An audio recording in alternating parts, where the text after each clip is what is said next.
Bonjour, bonjour. Attendez, j'essaye de replacer ça comme je peux. C'est pas très évident, mais ça a l'air d'aller. Donc pour ceux qui regardent ce live en replay, bienvenue. Installez-vous, on n'a pas encore commencé, mais je pense qu'il va être long. Et pour voir ces lives en live, rejoignez-nous du lundi au vendredi à 16h pour aborder chaque jour un nouveau sujet d'éducation canine pendant le confinement. Je suis un peu essoufflée. Parce qu'en fait, je suis arrivée en retard. Et j'ai dû faire plein de manips, j'avais oublié plein de trucs. Donc bon, me voilà. Bonjour, bonjour à ceux qui arrivent, désolé du retard. Ouh, c'est sport, hein. Bonjour, bonjour, je vous laisse vous installer, je vous laisse le temps d'arriver. On va attendre quelques secondes que ceux qui veulent participer à ce live arrivent parmi nous. Et puis on va commencer. Je le disais au tout début, quand il n'y avait personne, pour les gens qui regardent en replay. Mais en fait, je suis super essoufflée parce que je viens de faire plein de manips, c'est pour ça que je suis en retard. J'avais oublié le micro, j'ai testé une nouvelle façon de vous placer pour essayer que vous voyiez un peu mieux. Même si bon, techniquement, je suis toujours dans la voiture parce que du coup, il faut trouver un coin un peu tranquillou pour ce live. Bonjour. J'avais oublié le micro, la voiture était pas dans le bon sens, du coup j'étais dans le noir. Et ça y est, pour les assidus au live, notre petite mamie est dans la rue en train de me regarder. Bonjour. Donc je vous laisse arriver. Bonjour Sandrine, bonjour Pauline.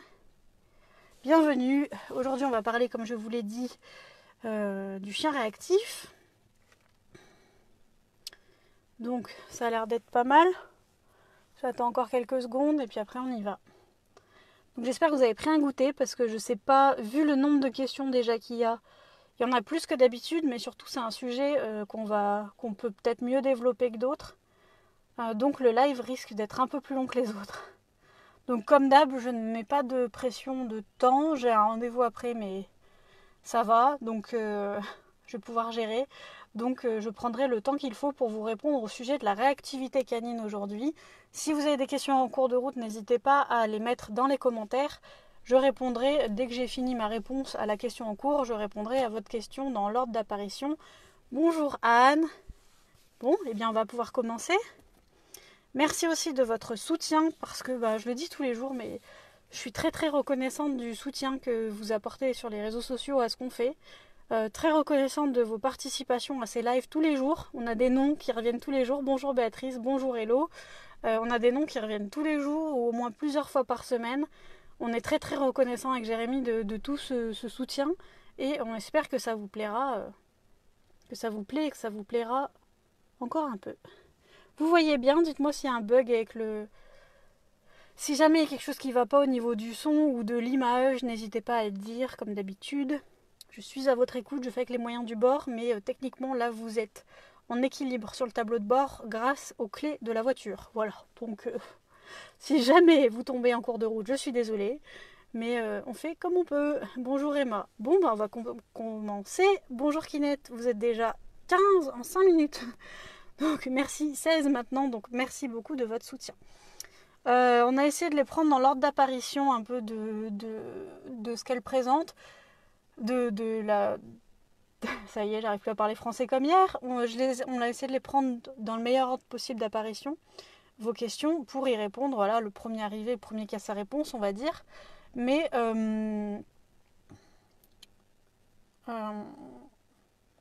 peut-être que du coup votre réponse va arriver dans un peu de temps, mais n'hésitez pas à rester pour écouter mes réponses aux autres questions, parce que ça se regroupe énormément. On parle quand même toujours de la réactivité canine.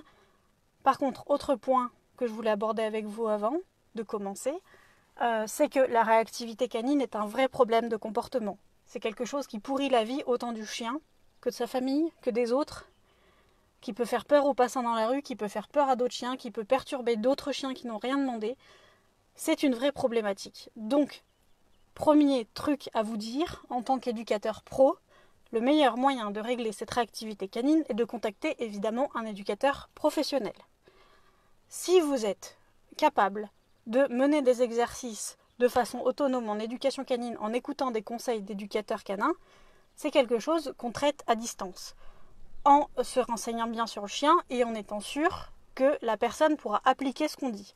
C'est pas du tout quelque chose qui doit être pris à la légère. Les personnes que l'on suit actuellement pour la réactivité canine, ce sont des personnes où on s'est assuré qu'elles sont capables de suivre notre programme. Sinon, non. Sinon, on vous redirigera avec plaisir vers quelqu'un qui peut vous aider, ou vous avez la Team CapDog aussi qui est là pour ça, sur Facebook. Mais si jamais vous aimez notre façon de travailler, vous aimez les conseils qu'on va vous donner ici, je dis on, mais il y a Jérémy derrière dans le camping-car, si jamais vous aimez ce qu'on dégage et cette façon de travailler qu'on a avec les chiens, n'hésitez pas à passer en privé pour en parler, mais on ne se lance pas. On se lance dans le traitement de la réactivité canine à distance qu'avec des personnes qui sont capables de suivre des consignes précises, claires et capables de prendre les choses en main, qui veulent vraiment du changement et qui veulent s'investir dedans. Voilà, tout simplement parce que la réactivité canine, ça repose sur énormément de facteurs pour que la situation s'arrange, encore plus à distance, et il faut qu'on ait une vraie relation de confiance avec les propriétaires des chiens qui veulent changer les choses. Voilà.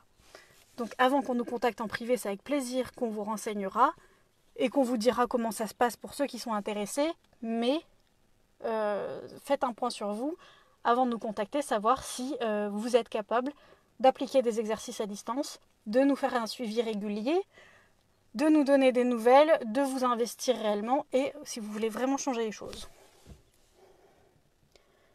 Donc je remonte. J'ai du mal à reprendre mon souffle, du coup j'ai couru. Oh ça y est, vous commencez à tomber. Oh, je sens que c'était pas une si bonne idée que ça. Donc Kinette qui dit nickel son et image. Bonjour Mélie, coucou Alex. Bonjour au deuxième Alex. Ou à la deuxième Alex. Je ne sais même pas Alex Lex si tu es une fille ou un garçon au final. Donc on commence. Alors attendez, je reprends mon souffle. Parce que ce live, ça va être quelque chose. Je vérifie qu'il n'y ait pas d'autres messages. C'est bon. Première question d'Elodie. Bonjour, merci pour les super thèmes de la semaine à venir. Merci beaucoup à vous de nous les inspirer et de nous suivre. Alex est une fille. Donc on a Alex garçon et Alex fille sur le live aujourd'hui. Enchantée. Re-enchantée. Alors voilà, nous avons adopté il y a 1 an une BBS, donc berger blanc suisse, de 3 ans. Ses anciens propriétaires ont divorcé et voulaient s'en séparer. Bref. Dès le début, on a pu voir que c'est une chienne qui a suivi des cours à l'école du chien, car elle connaît très bien les ordres de base. Par contre, en balade, c'est autre chose, elle est hyper réactive lorsqu'elle est en laisse, mais adorable une fois lâchée. Quand je dis réactive, c'est lorsqu'elle croise un autre chien ou passe devant un portail avec des chiens dans la cour, elle aboie très fort, quitte à faire peur aux personnes en face, elle tire, s'excite et devient incontrôlable, elle a une telle force. Ma question, comment travailler ça pour les chiens croisés en balade, ainsi que pour les chiens qu'elle voit dans une cour ? Audrey qui n'a pas été mise au courant du début du live. Bonjour quand même Audrey. Alors, déjà merci de ta question, de tes questions parce que ce n'est que le début et il y a énormément de questions donc merci. Déjà on voit que cette chienne a un passé et que la réactivité, chacun a sa propre définition.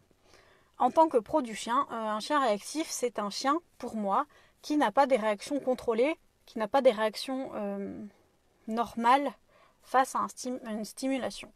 C'est-à-dire qu'un chien réactif va être un chien qui ne gère pas ses émotions à un moment donné quand il y a quelque chose en face et on va devoir l'aider à changer ça. Dans le cas de Elodie, on voit que c'est de la réactivité seulement en laisse et seulement sur certaines stimulations qui sont les chiens dans leur jardin. Et je vais voir si je ne me trompe pas.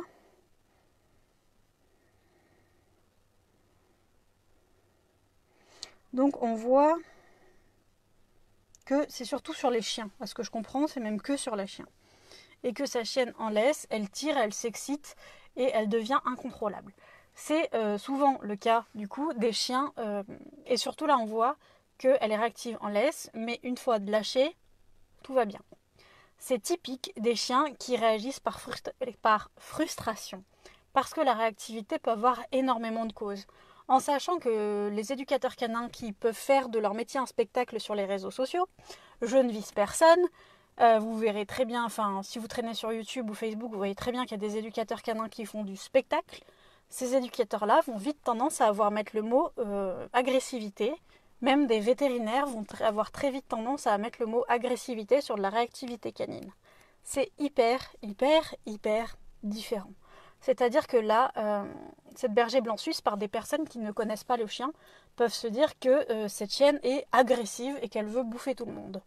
Or, quand on s'intéresse au cas, on voit déjà que c'est qu'en laisse et que ça ressemble plus à de la frustration, à quelque chose qui n'est pas contrôlé, qu'à de la réelle agressivité, vu de mon point de vue d'ici, sans avoir fait de bilan comportemental et tout. Hein, on est bien conscient que je ne vous connais pas personnellement, à part quelques-uns d'entre vous. Bonjour Aude, qui passe par là. Mais ce témoignage-là fait plus penser à de la réactivité en laisse, qui est souvent due à de la frustration. Le chien est frustré d'être bloqué en laisse, il est frustré de ne pas gérer l'interaction comme il le souhaite, et donc il réagit, il a cette montée en lui d'excitation, d'énervement, ce que vous voulez, et il ne peut pas la gérer. Je vous rappelle aussi que la laisse coupe les signaux d'apaisement, donc le langage canin du chien est coupé par la laisse. Le chien ne communique pas comme il veut en laisse. T'en as qui gèrent, t'en as qui gèrent moins, ça se travaille. Et d'ailleurs, on est encore en train de travailler sur le programme sur le langage canin qui sortira prochainement. C'est du boulot, mais c'est vraiment passionnant. Donc, déjà, trouver la cause, c'est déjà énorme. Là, on voit que son passé, il est peut-être pas... Je sais pas s'il est terrible ou pas, on n'a pas trop de données là-dessus. On sait juste que c'est des gens qui divorçaient et qui voulaient s'en séparer et qu'elle aurait suivi des cours à l'école du chien, du chiot. Donc on sait pas son passé, on sait juste qu'elle a les ordres de base. Peut-être que c'est une chienne qui a manqué de contact, peut-être que c'est une chienne... Il y a énormément de causes canines, mais évidemment, comme ça, sur un live, on peut pas donner de solution à tout. Ce que je vais vous donner aujourd'hui, ce sont des pistes pour réfléchir, ce sont des conseils qu'on donne, mais ce ne sera pas des solutions hyper... C'est pas des choses que si vous appliquez, tout va se régler, parce que je ne vous connais pas personnellement. On n'a pas fait de bilan comportemental, je ne connais pas vos chiens. Je réagis juste selon ce que vous me dites là. Donc si vous voulez aller plus loin, comme je vous le dis, n'hésitez pas à passer en message privé. Mais pour l'instant, je réponds juste avec les informations que j'ai là. Hier, Alex est passé en privé, non, ce matin, passé en privé pour qu'on parle notamment des sauts dont elle parlait hier sur le live. On en a parlé. Au final, il se trouve que la situation, c'était pas juste de la gestion d'entrée des visiteurs, et on en a parlé ensemble, donc c'est top. Donc là, c'est peut-être aussi le cas, et ce sera peut-être aussi le cas pour les prochaines questions.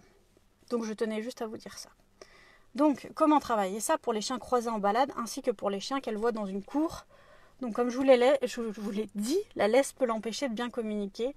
Et dans la réactivité canine, personnellement, je bosse à distance. Je bosse en associant ce qui fait peur, ce qui fait réagir, ce qui frustre, je vais y arriver aujourd'hui aussi, à quelque chose de cool et d'agréable pour le chien. C'est-à-dire que pour l'instant, dans l'esprit de cette chienne, le chien est associé à quelque chose de vraiment pas cool. Et notre boulot, ça va être de le réassocier à quelque chose qui fait vraiment plaisir à la chienne et qui va vraiment la motiver et qui va vraiment devenir agréable dans son esprit. Parce que la clé, au final, elle est là.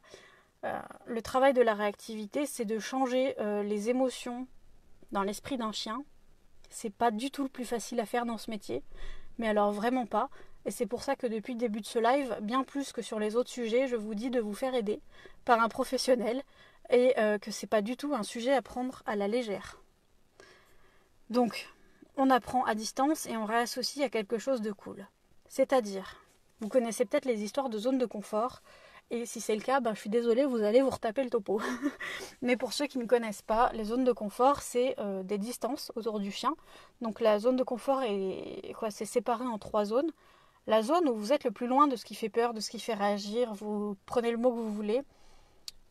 C'est la zone verte parce que c'est dans cette zone où votre chien va pouvoir voir cette stimulation qui le fait réagir sans réagir. Cette distance peut être extrêmement loin, extrêmement proche, ça dépend de votre chien.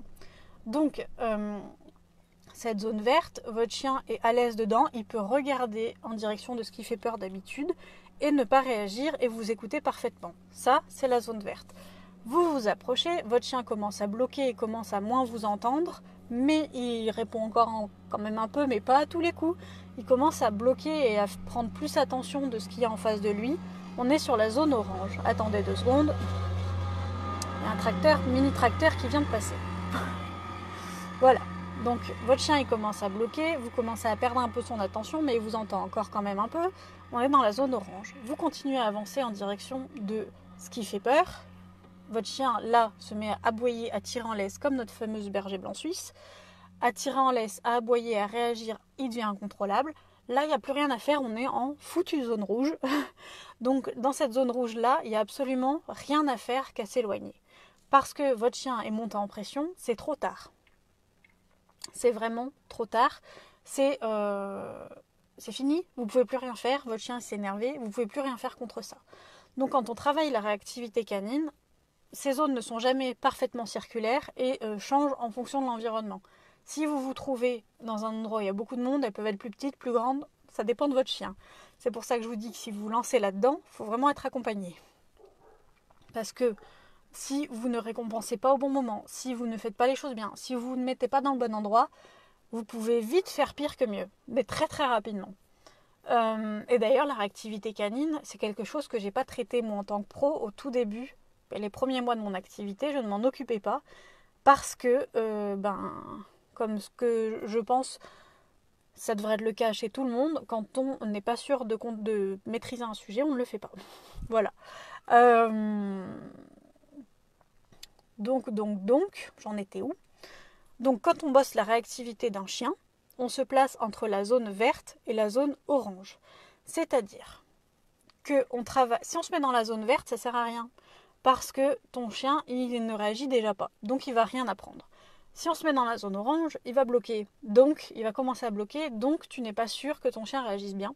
Donc on se met entre les deux. On essaye de visualiser une zone entre les deux pour pouvoir reculer si besoin en zone verte et pour avancer si son chien réagit bien plus loin dans la zone orange. Le but étant d'étendre cette zone verte au maximum pour réduire la zone rouge.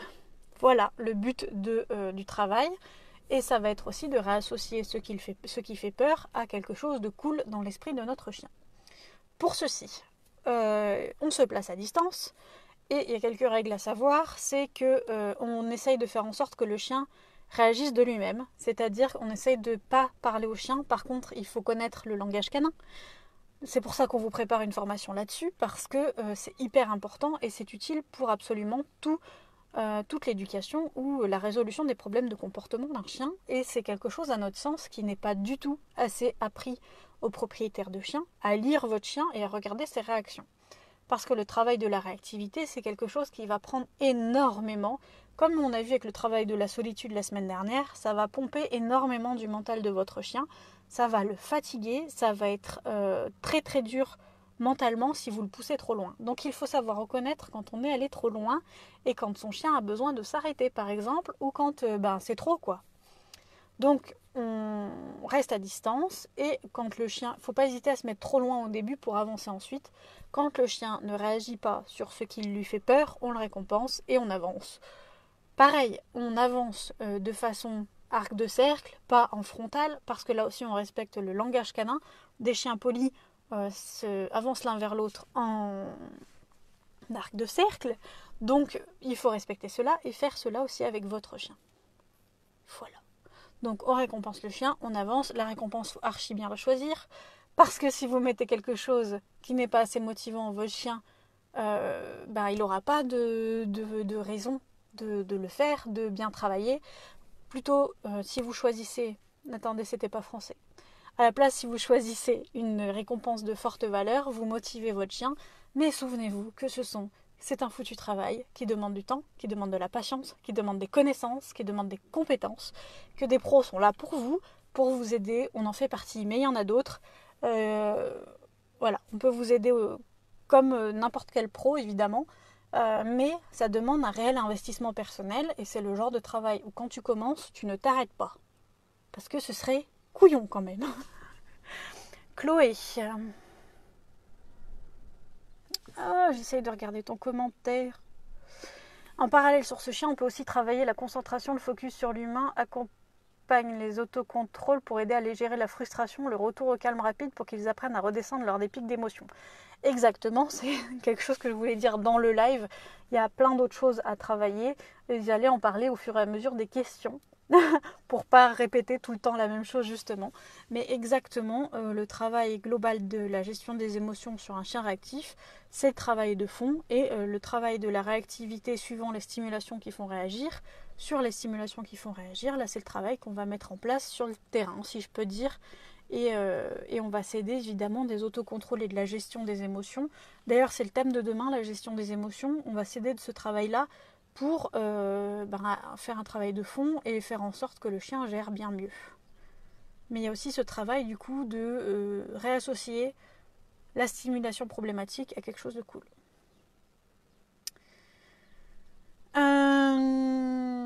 Après là, je conseillerais aussi avec la berger blanc suisse de s'aider d'un chien qu'elle connaît, parce que c'est les chiens qui sont derrière les cours, derrière les portails. On va pas aller voir n'importe quel chien qui est derrière un portail pour travailler ça, à mon sens en tout cas. On va s'aider au mieux d'un chien qui est... d'un humain qui a un chien et cet humain est au courant qu'on va travailler. Parce que j'ai du mal à imaginer devant les voisins... faut observer aussi quand vous travaillez la réactivité canine si ça ne passe pas avec tous les chiens ou si c'est que sur certains types de chiens que votre chien réagit comme ça. Vous pouvez aussi, si c'est sur un lieu de balade que votre chien réagit comme ça, vous pouvez très bien changer le lieu de balade pendant quelques jours pour essayer de dissocier cet endroit à quelque chose de négatif, ou quand vous passez, si vous êtes obligé, en faire quelque chose de cool en faisant une pluie de friandises. Moi je sais que ça a beaucoup aidé Bounty sur les derniers mois où on a travaillé sa réactivité. C'est qu'à la fin, les portails, tout ça, justement, c'était le dernier truc, quand elle voyait des chiens bondir derrière des portails, et fallait qu'elle y aille aussi. Et ce qui l'a aidé, c'est les pluies de bonbons, beaucoup de bonbons en passant. Voilà. On récompense à chaque bonne action du chien ou à chaque fois qu'il ne réagit pas de façon ahurie. On peut essayer aussi de détourner l'attention. Justement, c'est là que je voulais venir au focus ou au tu laisses aussi. Vous pouvez soit apprendre à votre chien, vous pouvez même apprendre les deux, mais plusieurs solutions sont souvent conseillées. On peut apprendre au chien à se focuser sur nous, donc à se concentrer sur nous au moment où quelque chose en face fait peur. Plonger nos regards l'un dans l'autre pour passer ce cap difficile de croiser un autre chien. Ou alors, au contraire, on peut lui demander aussi le tu laisses. C'est quelque chose qu'on fait quand même pas mal. Sur les chiens réactifs, on apprend une des deux solutions pour que, au moins une des deux, suivant ce que le propriétaire souhaite, tout simplement, et suivant ce qui est le mieux adapté, évidemment aussi, pour que, justement, il y ait une aide. Cette aide-là nous sert notamment si il y a quelque chose qu'on n'a pas géré et qu'il y a un chien qui arrive de nulle part, qu'on n'a pas vu, et bien là, ça nous aide à détourner le chien. Mais on essaye toujours aussi de travailler, on travaille toujours aussi la question de fond qui est de rendre la stimulation agréable pour l'animal. Chloé qui dit « Oups, pardon, je te laisse finir alors, je t'en prie. » Claudine, j'aurais peur que l'humain ne fasse du contrôle. Alors attends. J'aurais peur que l'humain ne fasse du contrôle quand tu dis concentration et focus sur l'humain et pas les autocontrôles, d'où la difficulté. C'est pour ça que je disais à Chloé que je voulais l'aborder après, parce que pour moi, c'est vrai que la première des choses en place qu'on met, c'est le travail de fond, qui est pour moi le plus important, c'est de travailler la stimulation qui fait peur avec le chien pour la rendre cool. Et qu'après, pour moi, c'est vrai que les autocontrôles sont géniaux dans toute la vie du quotidien, c'est indispensable et c'est quelque chose qu'on travaille. Mais un tu laisses par exemple aussi, ou une demande de focus, ça va être pour moi au moment où on aura besoin d'aider le chien. Mais l'idéal, et c'est ce qu'on cherche à travailler quand on fait nos séances, et c'est ce que je vous expliquais avec les zones de confort, c'est qu'on veut faire en sorte que ça vienne du chien. Parce que s'il y a toujours besoin d'un humain pour lui dire regarde-moi ou tu laisses ou quoi, pour moi on n'a pas réglé le problème de fond qui est que la stimulation est négative pour lui. Et on fait juste en sorte que notre chien nous obéisse. Marion, bonjour, je cherche une piste pour travailler sur 2 chiens réactifs, c'est-à-dire que un à la fois on gère, mais les 2 ensemble, on va très vite en zone rouge, mère et fils.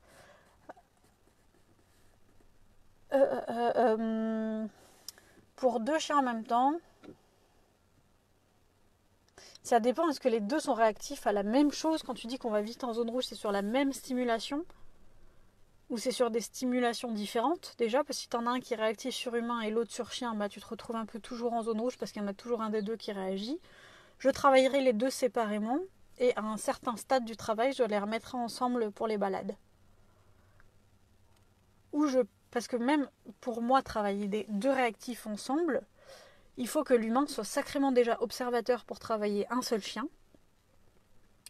Donc travailler deux chiens en même temps, j'ai du mal à voir comment toute seule tu peux travailler deux chiens en même temps. Il faut être vraiment au taquet. Sous les Sylve, oui, on a du mal à amener le chien à faire le bon choix au lieu de lui dire quoi faire, c'est le plus difficile. Ouais, c'est exactement ça, et c'est ce qu'on veut apprendre nous à distance ou en réel, en coaching à distance ou en vrai, c'est à amener les gens à faire comprendre à leur chien que ce choix vient du chien. On veut que le choix vienne du chien parce que si tu as toujours besoin d'être derrière, c'est de l'éducation, c'est pas du travail du comportement pour moi. C'est juste une réponse à une commande. Sauf que le jour où tu te fais hospitaliser, le jour où t'as une merde qui t'arrive comme ça peut arriver à tout le monde et que ton chien est avec quelqu'un et qu'il n'a pas appris à gérer ses émotions et qu'il n'a pas appris à gérer les stimulations qui lui faisaient peur et qu'il faut toujours lui dire un mot pour l'aider, eh bien c'est compliqué. Ce qu'on veut, c'est rendre nos chiens autonomes. L'éducation, elle doit servir aussi à ça, à les rendre autonomes. Et c'est notre rôle de les guider vers ça. C'est notre rôle d'humain de faire en sorte que tout se passe au mieux pour eux et donc qu'ils sachent faire le bon choix. Claudine, voilà exactement, perso je préfère valider le rien ne se passe en zone verte orangée. Je parlais du contrôle tu laisses ou focus, c'est ça. Pour moi aussi, tu laisses ou focus, c'est accessoire et ça arrive dans une situation, on l'apprend aux propriétaires de chiens parce que si, comme je disais, tu te retrouves dans une situation où tu n'as pas géré forcément l'environnement, où ton chien il est réactif au chien et d'un coup tu as un chien qui lui fonce dessus, comme ça nous est tous arrivé en bossant la réactivité de nos loulous, eh bien ce mot-là il est bien pratique. Parce que personnellement, Bounty, avec Bounty, le tu laisses m'a sauvé plus d'une fois d'une situation de merde, j'ose le dire. Parce que quand je travaillais sa réactivité au tout début que je l'avais, j'en ai quand même eu pour quelques années vu qu'elle avait absolument rien connu en 4 ans et demi, eh bien, dire tu laisses et d'avoir un chien qui se détourne et qui fait autre chose, bordel, ça fait du bien. Mais par contre, le travail de fond, c'est pas ça. Ananas, bananas. Déjà, j'adore ton pseudo. Comment faire alors à ce que le chien te regarde de lui-même, donc faire le bon choix de lui-même sans lui demander? Eh bien, le truc, c'est que justement, il faut te mettre assez loin pour que ton chien puisse regarder la stimulation sans forcément hyper bloquer dessus. Il l'a vu, il réagit un minimum, on va dire. Il n'est pas complètement taré comme on voit tous les chiens. On imagine très bien nos chiens en bout de laisse en train d'aboyer, de hurler. Non, il n'est pas dans cette situation-là. Il est dans la situation où il regarde, il est capable de faire autre chose. Donc des fois, il faut aller très loin. Il faut se mettre très loin. Et du moment où il fait autre chose, alors soit il fait autre chose, soit il te regarde. Ça peut très bien être un chien aussi qui produit des signaux d'apaisement. Si vous ne savez pas de quoi je parle quand je dis signaux d'apaisement, ou puis même si vous savez de quoi je parle, si vous voulez un coup de neuf, suivez les sorties des prochaines formations parce que on va en parler.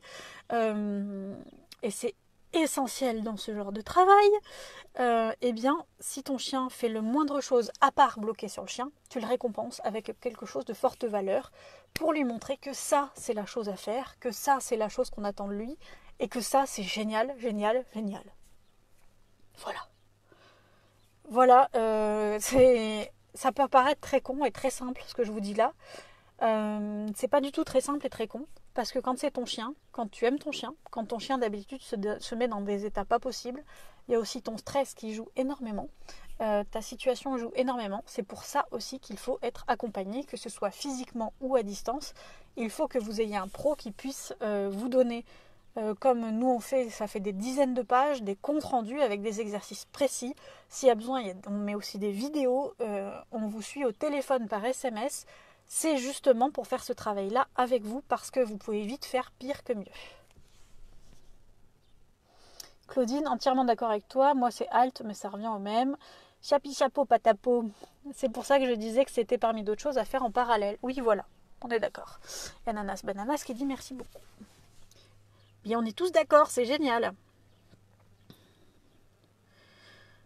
Et Elodie aussi disait qu'elle avait fait une communication animale pour mieux comprendre. Ça peut aussi vous aider. On vous propose aussi ça. Je l'ai fait personnellement. Donc n'hésitez pas à passer en privé si jamais il y a besoin. Il y a quelques jours d'attente, mais j'en fais. Et c'est sur don. Tout le monde, j'ai 2-3 demandes par jour en ce moment pour le prix. Combien ça coûte? C'est juste sur don. Pour information seulement, le don est de 30 euros, le don moyen des personnes qui donnent d'elles-mêmes. Enfin voilà, j'ai jamais mis le couteau sous la gorge à quelqu'un. Voilà.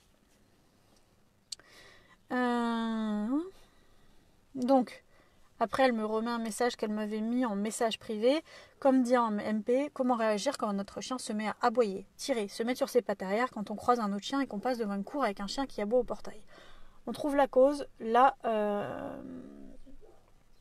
voilà. Un chien qui a peur va se traiter différemment qu'un chien qui est frustré. Et que c'est juste la laisse qui pose problème et que juste il a du mal à gérer ses émotions mais qu'il n'y a pas de grosse crainte derrière, ça va se gérer très différemment. Claudine qui dit non, c'est chiant qu'on soit d'accord, lol ou pas. Comment ça, c'est chiant? Donc on trouve la cause.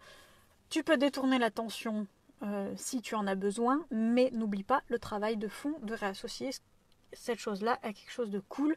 Tu peux changer le lieu de balade quelques jours pour faire aussi redescendre la pression et pour faire en sorte que plus tard tu puisses réassocier cet endroit-là à quelque chose d'agréable, parce que c'est sûr que si tu passes 3 fois par jour devant l'endroit qui fait réagir et que le chien réagit, à chaque fois on valide ce comportement-là. Donc voilà. Farah, j'attends la fin du live pour passer sur mon je ne sais pas quoi. Donc n'hésite pas à me dire. D'ailleurs Farah, si tu veux passer en MP, n'hésite pas suite à notre discussion. Voilà, c'est bon. Donc on n'oublie pas le travail de fond. Si on peut éviter cette zone quelques jours, on l'évite. Et travailler. Y a-t-il des exercices à travailler pour ce type de chien qui réagit? Le travail de la zone de confort, comme je vous l'ai dit d'habitude.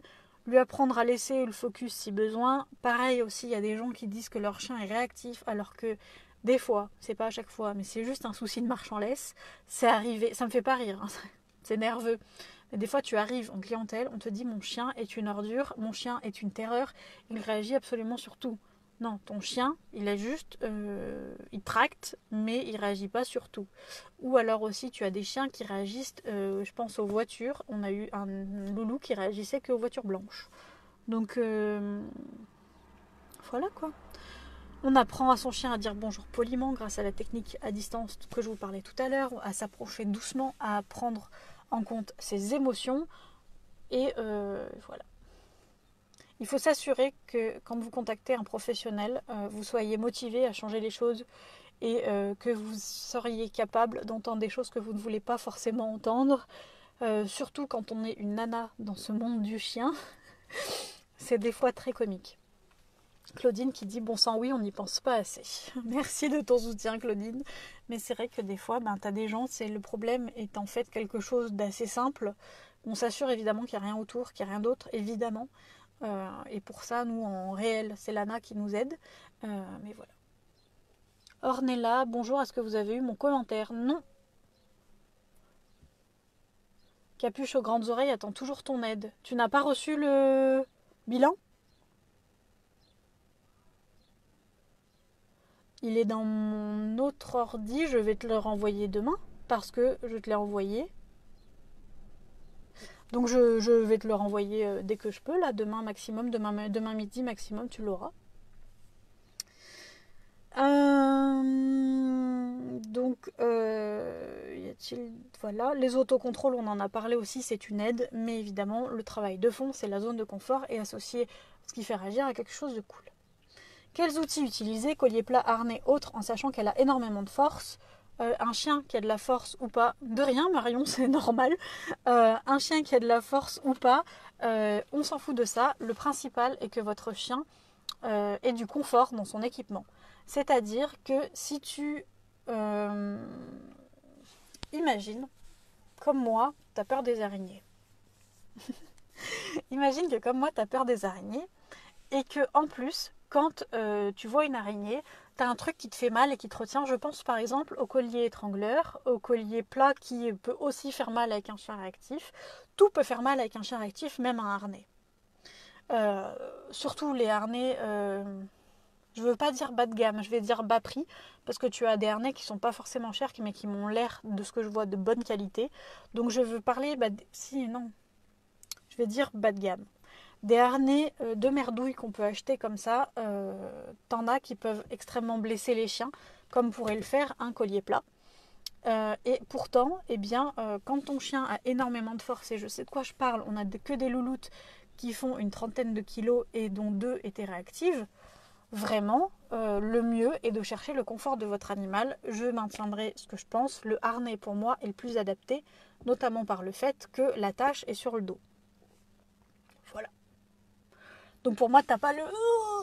Parce que si tu ajoutes à la réactivité de ton chien un truc qui fait peur ou mal, ça va pas se calmer. Parce que là, ton chien peut encore plus associer cette chose-là à quelque chose de négatif, à de la douleur. Donc il va voir l'autre chien en face, il va tilter que chien égale donc étranglement, ben ça va pas être plus agréable. Donc tu auras cet handicap en plus que tu auras mis toi-même à ton chien. Donc ne te mets pas de handicap, ne mets pas de handicap à ton chien. Et faisons les choses dans l'amour et cherchons le confort de nos chiens et de nous-mêmes évidemment. Et voilà. Mais le but du travail de la réactivité est de faire en sorte que ton chien réagisse le moins souvent possible, qu'on se le dise. Les amis, le travail de la réactivité, c'est de faire en sorte d'adapter le quotidien, les balades, le travail, pour que cette situation où ton chien est comme une furie se présente le moins possible. Donc ne me cherchez pas juste un truc qui va solutionner magiquement le fait que votre chien tire. N'allez pas prendre des trucs qui règlent le souci de force de vos chiens, parce qu'on en a pour gros qui tiraient énormément en laisse. Les espèces de ressorts qui font que l'humain sente moins, parce que clairement, au début du travail, moi, elle m'avait fait extrêmement mal au bras, et du coup, j'avais pris ça le temps du travail, et depuis, on l'a, mais on ne s'en sert absolument plus. Ça existe, mais ne cherchez pas juste une solution provisoire en vous disant au moins j'aurai plus mal au bras. Non, le but c'est que votre chien ne réagisse plus. Ça peut mettre des jours, des semaines, des mois. Ça dépendra de votre chien, de votre travail, de la qualité des conseils qui vous sont apportés, du suivi que vous avez, parce qu'il y a aussi des gens qui commencent mais qui ne finissent pas parce qu'ils ne se sentent pas épaulés. Ça dépend de tout un tas de facteurs. Claudine qui dit moi aussi j'ai un bouc et il a vachement de force aussi. Tu m'étonnes. Il faut lui apprendre à marcher en laisse à ton bouc.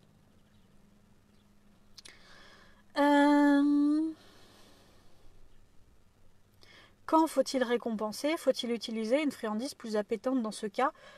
Plus le problème est gros, plus tu vas chercher l'appétence de la friandise, alors de la récompense. En fait, il faut chercher la récompense qui va aider ton chien le maximum.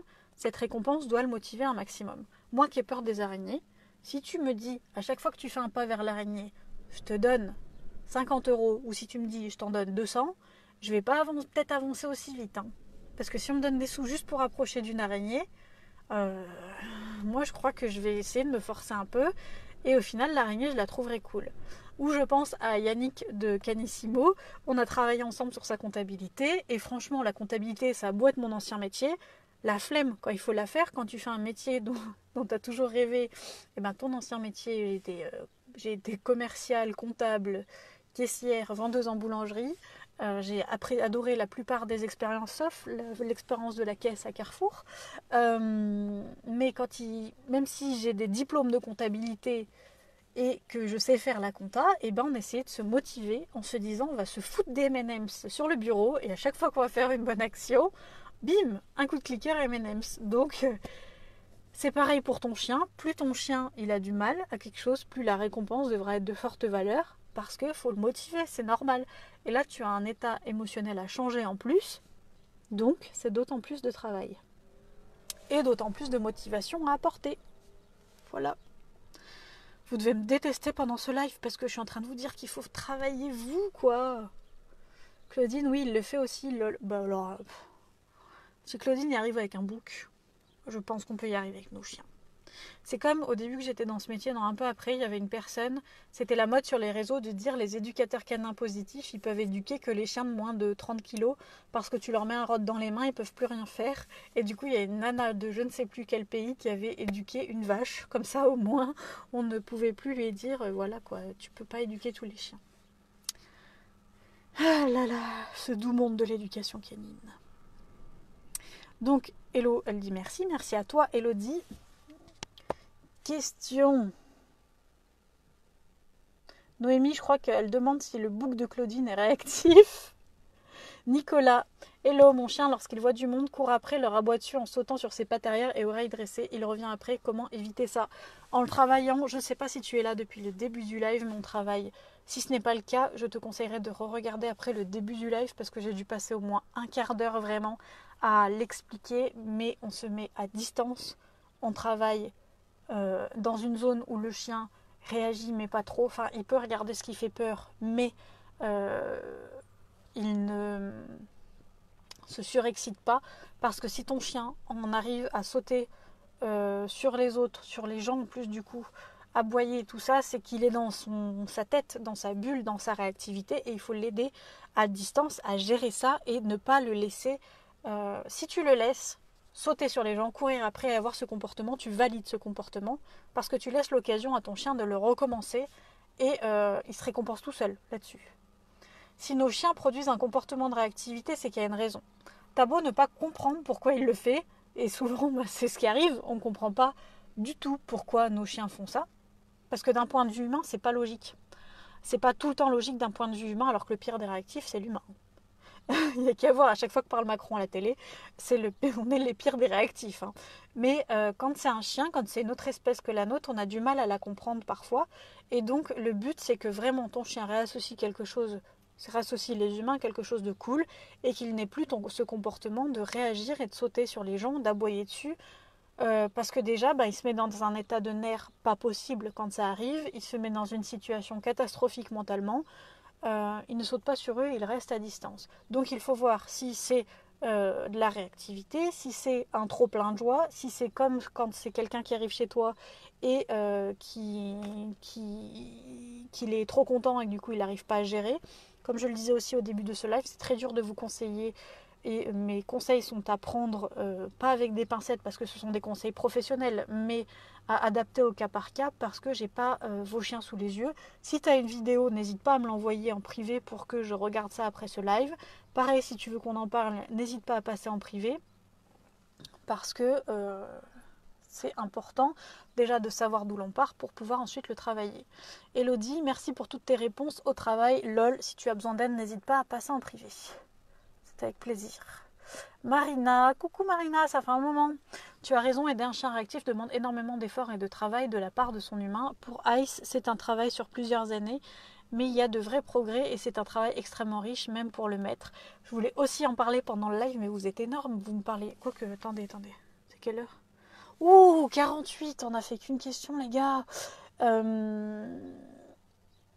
C'est un travail qui, moi, c'est le travail qui m'a apporté le plus de choses en le travaillant de façon perso quand j'étais pas encore pro, de façon amateur si j'ose dire, avec Boubou, Bounty. C'est ce travail de réactivité qui m'a amené à en faire mon métier parce que je me suis passionnée pour ces choses-là, pour le fait de pouvoir aider un animal et de voir une transformation pareille sur mon chien. J'ai eu envie d'aider les autres aussi.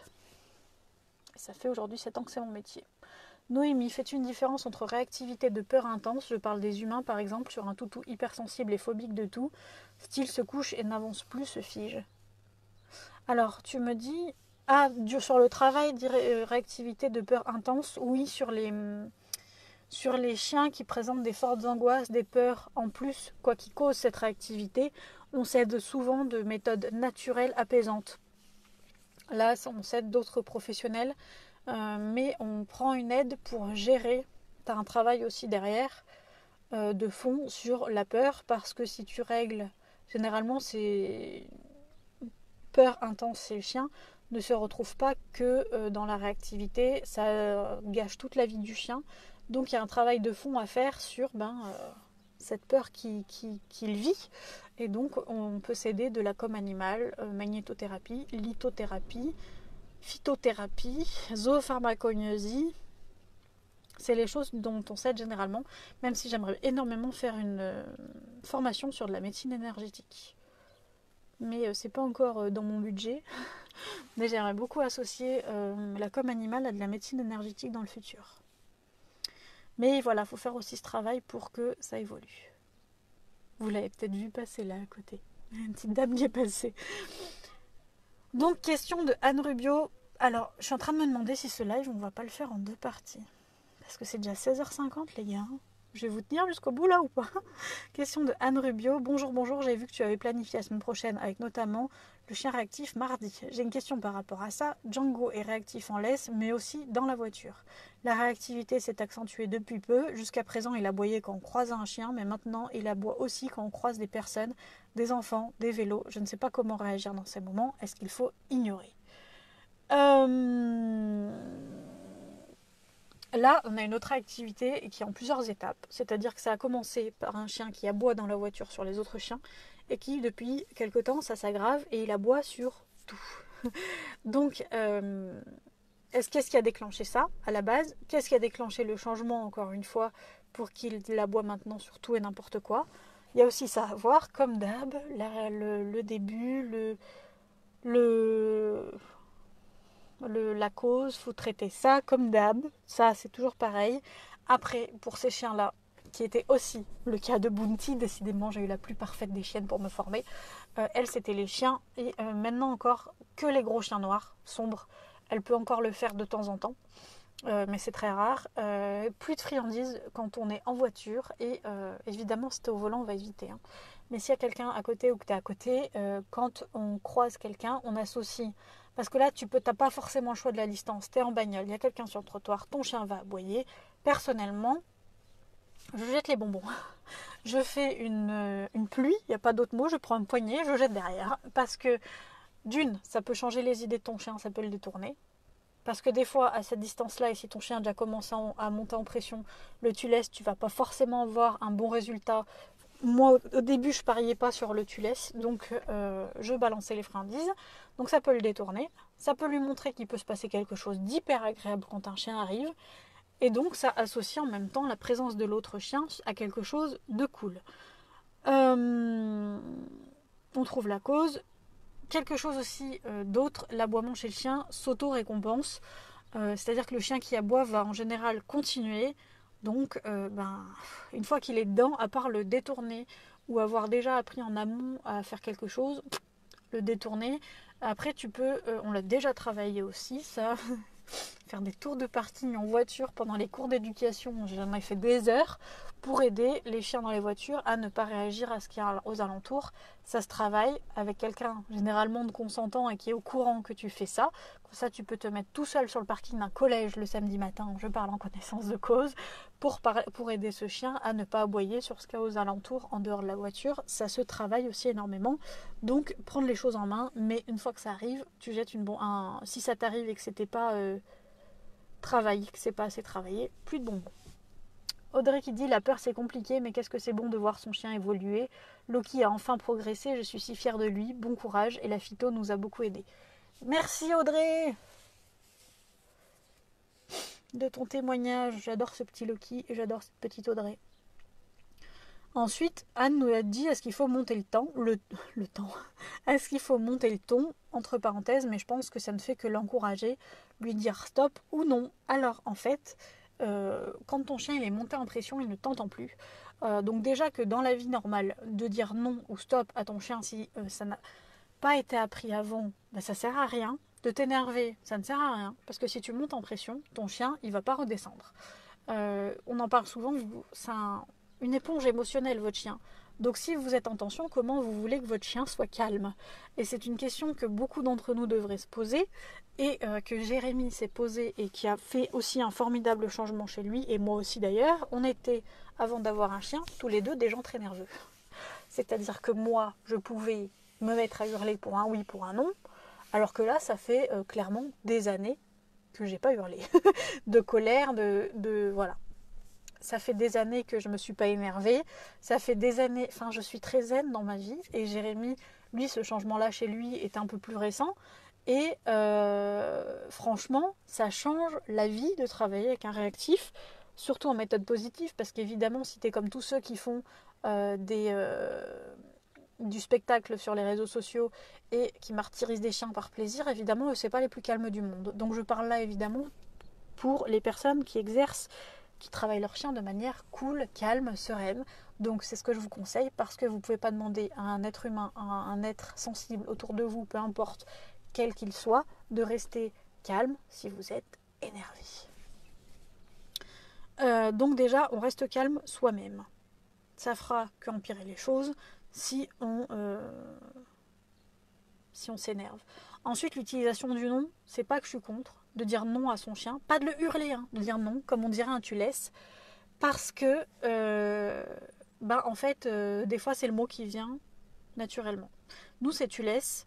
On conseille souvent tu laisses ou pas toucher, suivant ce qui vient naturellement, et on conseille d'enlever le non. C'est pas qu'on est dans une éducation qui est archi... je vais dire une connerie, donc je vais pas la dire. On veut pas du non, quoi. On veut l'éviter parce que c'est un mot que vous employez tous les jours, tout le temps. Et nous, en éducation canine, ce qu'on vous cherche à faire, ce qu'on cherche à vous faire faire, c'est d'utiliser un vocabulaire aussi pour le chien. Et tu laisses ou pas toucher, c'est pas des trucs que tu vas dire à ton gosse ou à ton mari, enfin j'imagine. Je l'ai jamais dit en tout cas. J'ai pas de gosse, mais à mes conjoints que j'ai eus, j'ai jamais dit tu laisses ou pas toucher. Bref, le chien, là, il va comprendre que ça le concerne, que non, c'est un truc qu'on répète toute la journée. Donc, nous, on enlève ce mot-là, tout simplement pour que le chien ne se sente pas visé quand ça arrive en pleine journée et que ça ne le concernait pas. C'est pour ça que nous, personnellement, après, tu peux apprendre le non à ton chien comme tu apprends le tu laisses, mais nous, on enlève le mot pour la raison que je viens de vous dire. C'est que personnellement, comme on l'emploie toute la journée, à tort et à travers, pour n'importe quoi, en fait, on essaye de ne pas l'utiliser pour le chien. Le stop, s'il y a un apprentissage derrière, c'est pareil, ça peut être utile, mais ça sert à rien de hurler. Moi personnellement, mes chiennes, elles connaissent un peu tous les tons de voix parce que elles peuvent être loin, et là, à ce moment-là, j'aurais besoin de hurler. Mais sinon, dans la vie de tous les jours, je ne hurle pas du tout sur mes chiens. Mes chiens sont parfaitement... Je leur demande ce qu'elles savent faire, et si elles ne savent pas faire, je leur apprends. Voilà. Donc, il faut partir de là. Soit ton chien sait faire, tu lui demandes, soit il ne sait pas faire, tu lui apprends. Mais le stop, c'est pareil, il faut apprendre ça comme une redirection et pas comme une base de travail. La base du travail, c'est de réassocier ce qui est à l'extérieur comme positif. Et je vois vos petits likes sur le côté, merci beaucoup, mais à chaque fois, il y a la photo de profil qui apparaît avant le like, mais j'ai pas le temps de les voir. Alors merci, mais je sais pas qui c'est qui met des likes. Oula, il y a plein de commentaires.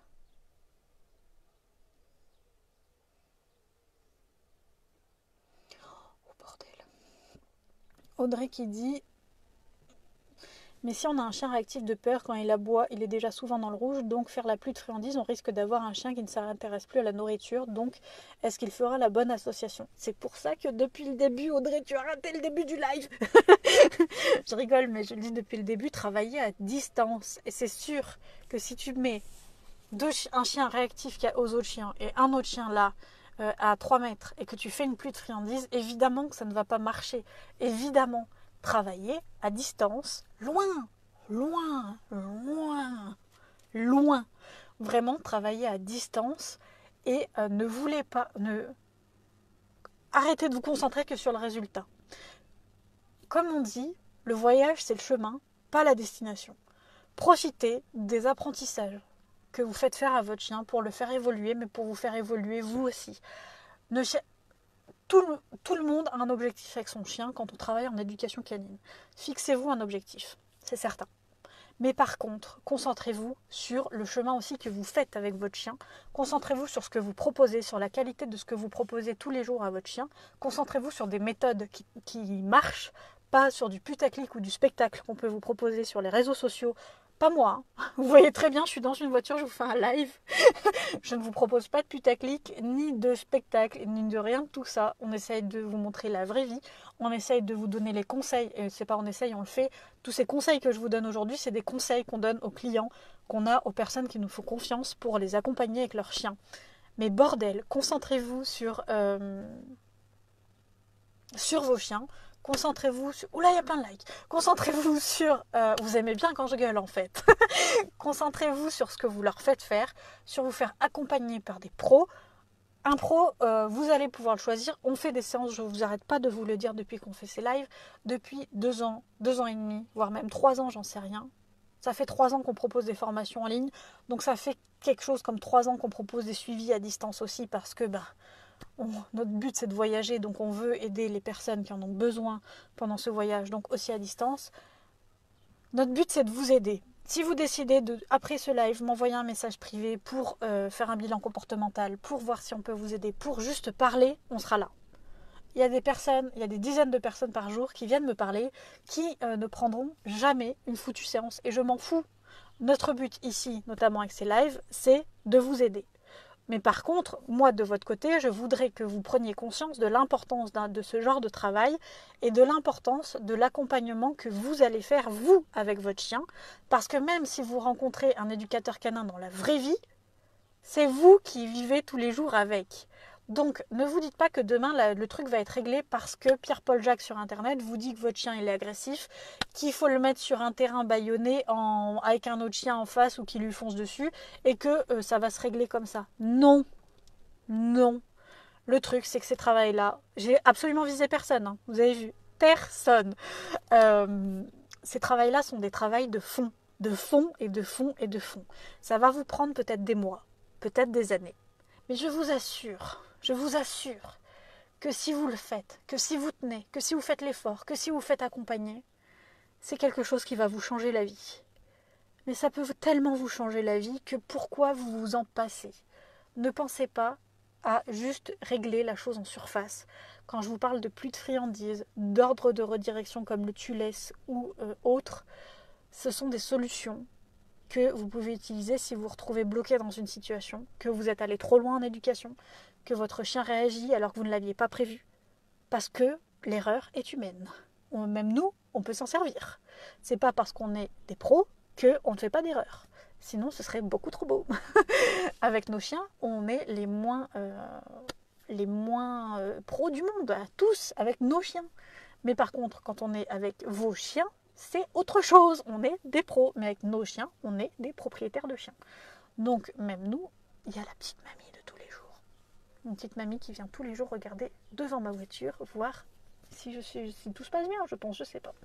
Bref, concentrez-vous sur vos chiens, concentrez-vous sur ce que vous pourrez leur apporter de mieux, mais travaillez le fond au lieu de vous concentrer que sur les petites choses. Le but, c'est pas de régler ça au plus vite, le but, c'est de régler ça au mieux et de faire au mieux pour vos chiens. Ah, si seulement je pouvais retourner l'appareil photo pour vous montrer tout juste devant.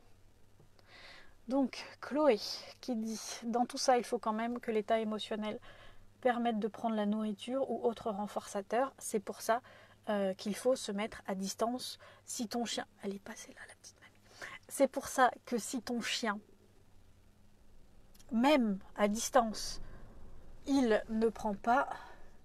Claudine, j'ai bien eu ton MP, mais je ne peux pas le regarder en étant en live. Donc, c'est pour ça que même à distance, si ton chien, il n'est pas... Je parle de nourriture, mais ça peut être une autre récompense. Si ton chien, il préfère jouer, joue. Si ton chien, il préfère faire autre chose, fais autre chose. Mais si ton chien n'est pas capable de recevoir une récompense, quelle qu'elle soit, de loin, c'est qu'il y a un autre souci à travailler derrière. Audrey, on a pensé la même chose. Je me demande du coup si le chien va faire la bonne association. Il faut toujours travailler loin. Claudine qui dit en voiture ils sont en caisse, ça évite pas mal de déboires sur les aboiements liés au passage et puis c'est plus sécurisant en cas de carton. Noémie, oui je sais, quand elle ne prend même plus de gourmandise, je suis dans le rouge complet, pas évident à doser parfois. Non mais c'est pas grave. Le but, ce que je vous dis, c'est de faire votre mieux pour que la situation se représente pas ou un minimum de fois. Mais ça vous arrivera. Et il faut aussi soi-même se déconditionner à ça, arrêter de se dire que c'est la plus horrible des choses. Non, ça vous arrivera. C'est certain que l'éducation d'un chien, la rééducation d'un chien, ça fait pas comme ça. Ça fait comme ça, t'es refait. Oh là là, t'es refait. Et après, boum, ça va même en dessous de ce que vous pouvez voir. Et après, ça remonte. Et après, boum, ça redescend. On se ferait chier si c'était comme ça, les amis. On se ferait chier. C'est comme ça. C'est vraiment comme ça. C'est comme la vie. Des hauts, des bas, des hauts, des bas. C'est comme ça. Je suis en train de craquer. On est en train de taper l'heure de live. Là, je suis en train de craquer parce que j'ai répondu qu'il y a 2 questions, je crois. Donc, je suis en train de craquer. Mais ça fait comme ça. Accepte que ça fasse comme ça. Et là, tu as fait 50% du boulot. Si tu sais à l'avance, moi j'aurais trop aimé qu'on me le dise. Si tu fais à l'avance ça, tu te dis déjà, je vais faire comme ça avec ma rééducation de mon chien. Je m'y prépare que ça fasse comme ça. Mais bordel, t'as tout gagné. Donc, préparez-vous à ce que ça fasse ça. des vagues. Hein. Je suis en plus à 10 minutes de l'océan sans pouvoir y aller avec ce confinement, c'est parfait. Donc les vagues, on les fout là, dans le live. Et préparez-vous à ça pour, une fois que ça va être devant vous, c'est bon, je le savais. On se décourage pas et on continue. Marina, mais tu as parfaitement raison, nos chiens sont à fleur de poil nous zénifient infiniment. Oui, sauf quand tu es un réactif, c'est pas zen du tout, mais c'est à nous d'être zen pour les aider. Claudine, je mets ton MP dans la poubelle. Le nombre de chiens qui s'appellent non lol. Ah oui, ou reviens, viens là. Ma chienne, j'avoue, des fois elle s'appelle tiens. Parce que, en fait, j'ai adopté une technique de feignasse. Il y a le camping-car, il y a le confinement, et il y a un jardin à côté du camping-car, il y a un espace public, une zone avec de l'herbe. Eh bien, ma chienne, je lui ai appris à, juste pour les pipis d'hygiène, descendre du camping-car, faire pipi, remonter. Du coup, eh ben, au début, je disais, bah tiens, là le bonbon. Et du coup, ma chienne, elle s'appelle Tiens. En effet, la caisse est bien adaptée au transport. Alors, Chloé qui dit ça. La caisse est bien adaptée au transport. Pour la sécurité et pour la réactivité, on peut ajouter un drap dessus pour occulter éventuellement. Oui. Attention pour les caisses, si vous choisissez une caisse, il y en a. Celle en plastique, elle pète en cas d'accident. Celle en ferraille ne pète pas, mais celles qui ont les gros barreaux. L'éducateur n'est pas là pour dresser le chien et le rendre. L'humain accompagnant est l'éducateur de son chien et il faut une réelle relation avec le chien pour évoluer. Merci. Merci Chloé. Et quand tu adoptes un chien qui est déjà réactif, cette relation peut se faire par le travail aussi. Il ne faut pas qu'elle soit basée que sur le travail évidemment, mais cette relation, je sais que Bounty est le chien de ma vie, notamment parce qu'elle a rencontré tous ces problèmes et qu'on a passé des heures à l'aider. Virginie, avec Nikita, on change de trottoir. Oui, mais quand tu changes de trottoir, associe sa non-réactivité à quelque chose de cool. Claudine, pour le nom, une technique que j'utilise avec bonheur, c'est de trouver les phrases en mode affirmatif au lieu d'utiliser des négations qui font visualiser la situation incorrecte. À ne pas faire. Utiliser l'idée de visualisation correcte à faire. Donne-nous un exemple, Claudine. Chloé, j'aime bien l'idée. Noémie, merci pour tes encouragements et ta disponibilité à répondre. De rien, je suis là pour ça. Je suis là pour ça. Anne aussi demandait, est-ce qu'il faut lui expliquer sur un ton autre, attends, je regarde, mais non, c'est rien. Ah oui, de dire à ton chien, mais attends, je regarde ce que c'est, et mais non, c'est rien, rassurer ton chien. Cette technique, je l'utilisais à la place du tu laisses quand ma chienne réagissait à la fenêtre. Quand je voyais qu'elle aboyait, en allant voir, en disant c'est bon, il n'y a rien. Et du coup, ça peut rassurer ton chien dans le sens où tu restes calme, dans le sens où tu montres à ton chien qu'en fait, tout va bien. Mais dans la rue, j'aurais du mal à l'adapter. Et surtout, il y a plein d'autres choses à faire que ça. Tout ce que j'expliquais avant, ça se fait avant ça. Donc, voilà. Elle a dit, bref, j'ai tout testé, rien ne marche. Help, merci bien d'avance et à bientôt. Je vais faire ta com animale, évidemment. Tu es dans les prochaines sur la liste. Et on verra ce qu'il en ressort. Et si je peux vous apporter mon aide, n'hésitez pas. Prochaine question. Ouais 1, 2, 3, 4, 5, 6, 7. Il y a encore 8 personnes à passer. J'en ai fait que 2. Il est 17h10. Non, arrête d'ouvrir le tiroir. Et super, tu laisses le tiroir fermé. Ah ouais, ok, cool. Oui, oui. Oui, t'as raison. Ah oui, c'est une bonne astuce pour tout le monde, ça. D'arrêter de mettre de la négation dans nos phrases. C'est super applicable directement dans la vraie vie. Et pourtant, c'est une super astuce et c'est génial. Merci de l'astuce.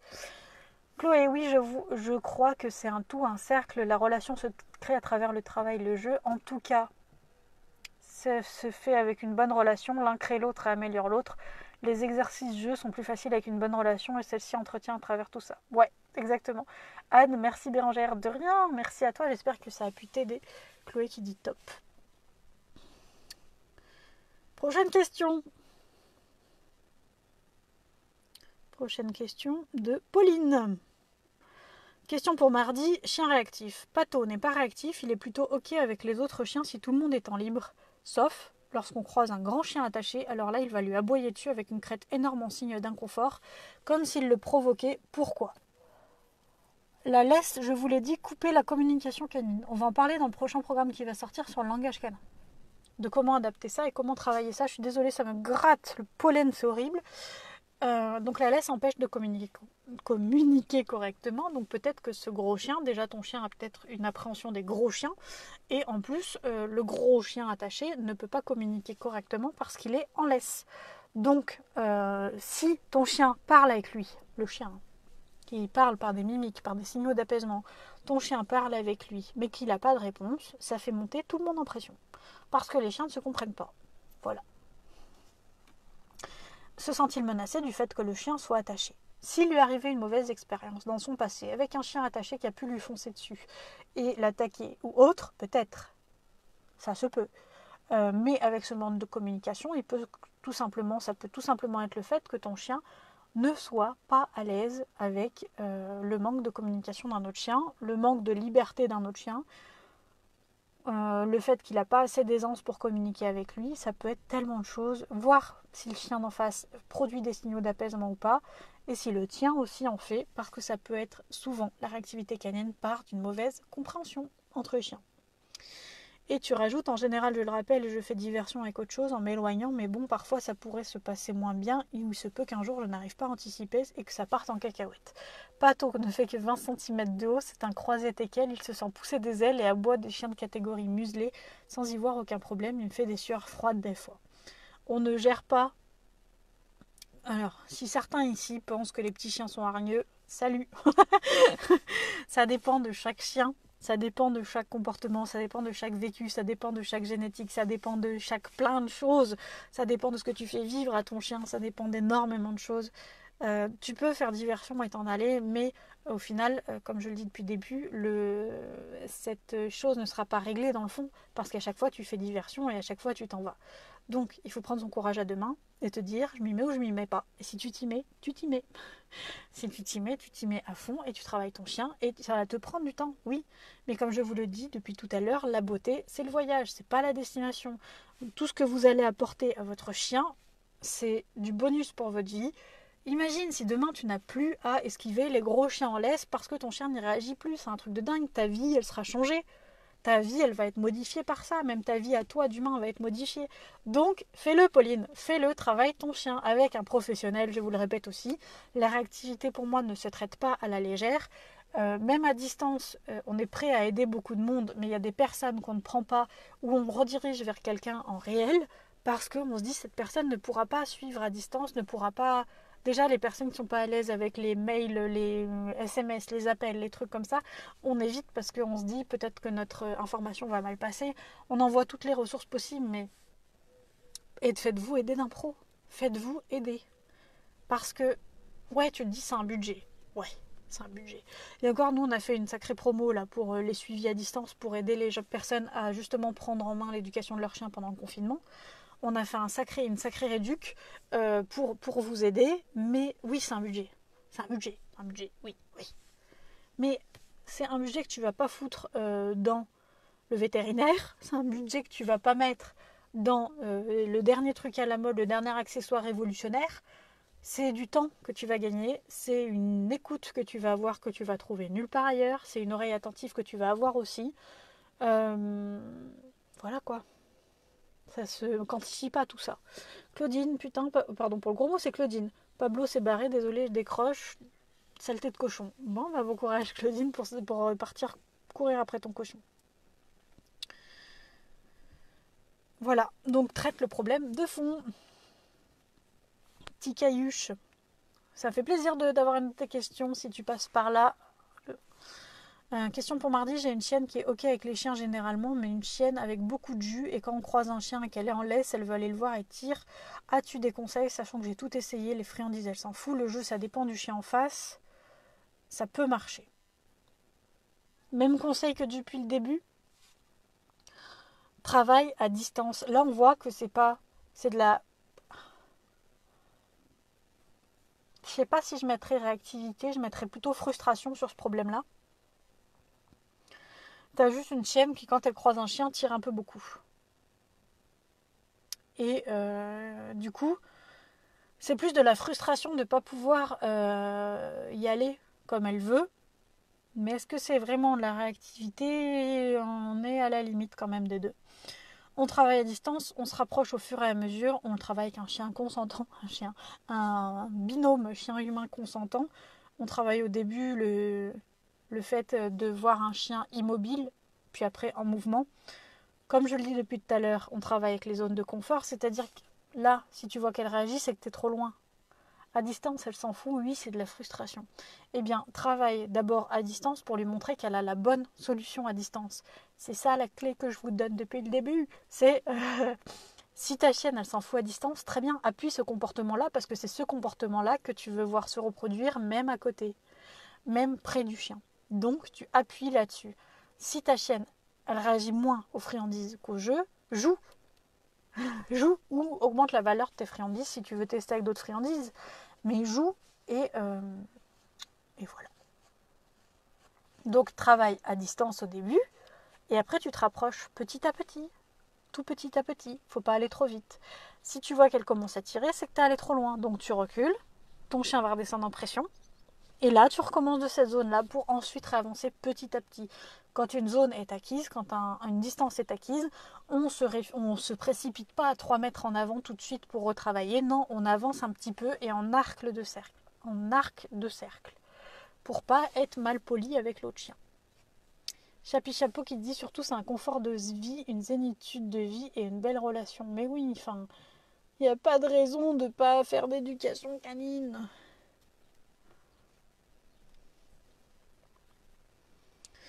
Donc voilà. Et deuxième question de toi. Une question, ma chienne qui a 2 ans est très réactive aux chats à l'extérieur. Vu le confinement, tous les chats sont sortis. J'avoue ici aussi. Et des fois, c'est compliqué quand un chat déboule devant elle en courant ou elle a un nez super développé et elle sent beaucoup. Donc, débusque les chats à chaque fois, même les chats en milieu des champs. Elle est fixée sur eux, rien ne la fait décrocher.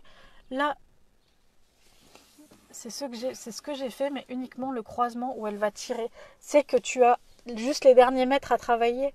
C'est que vraiment, alors après, il faut t'assurer que ta chienne, mais je pense que c'est le cas avec toi, qu'elle ait assez de contact en dehors de la laisse, qu'elle ait assez de contact avec les autres chiens, parce que tu as des chiens en manque de contact qui vont réagir comme ça et qui vont être frustrés parce qu'ils ne voient pas assez de chiens.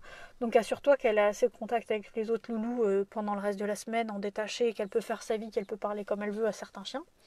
Mais là, il te manque juste à travailler les derniers mètres. Donc il faut juste que tu travailles ça, que tu accroches encore un peu, que tu vois la distance à partir de laquelle elle se déclenche et que tu travailles juste un peu plus loin et que tu la récompenses à fond. Récompense-la énormément pour son bon comportement et ça va le faire. Je suis de tout cœur avec toi.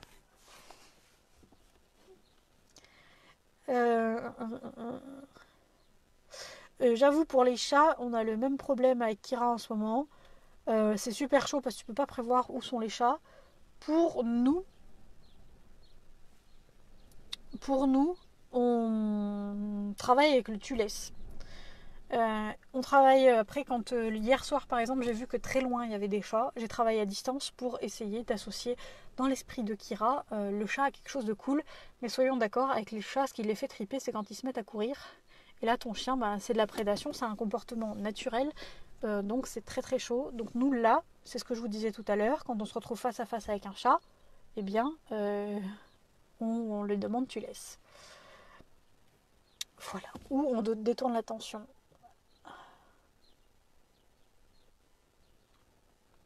Virginie qui dit Alex Lex demande que faire quand on croise un chien et qu'on est obligé de le croiser.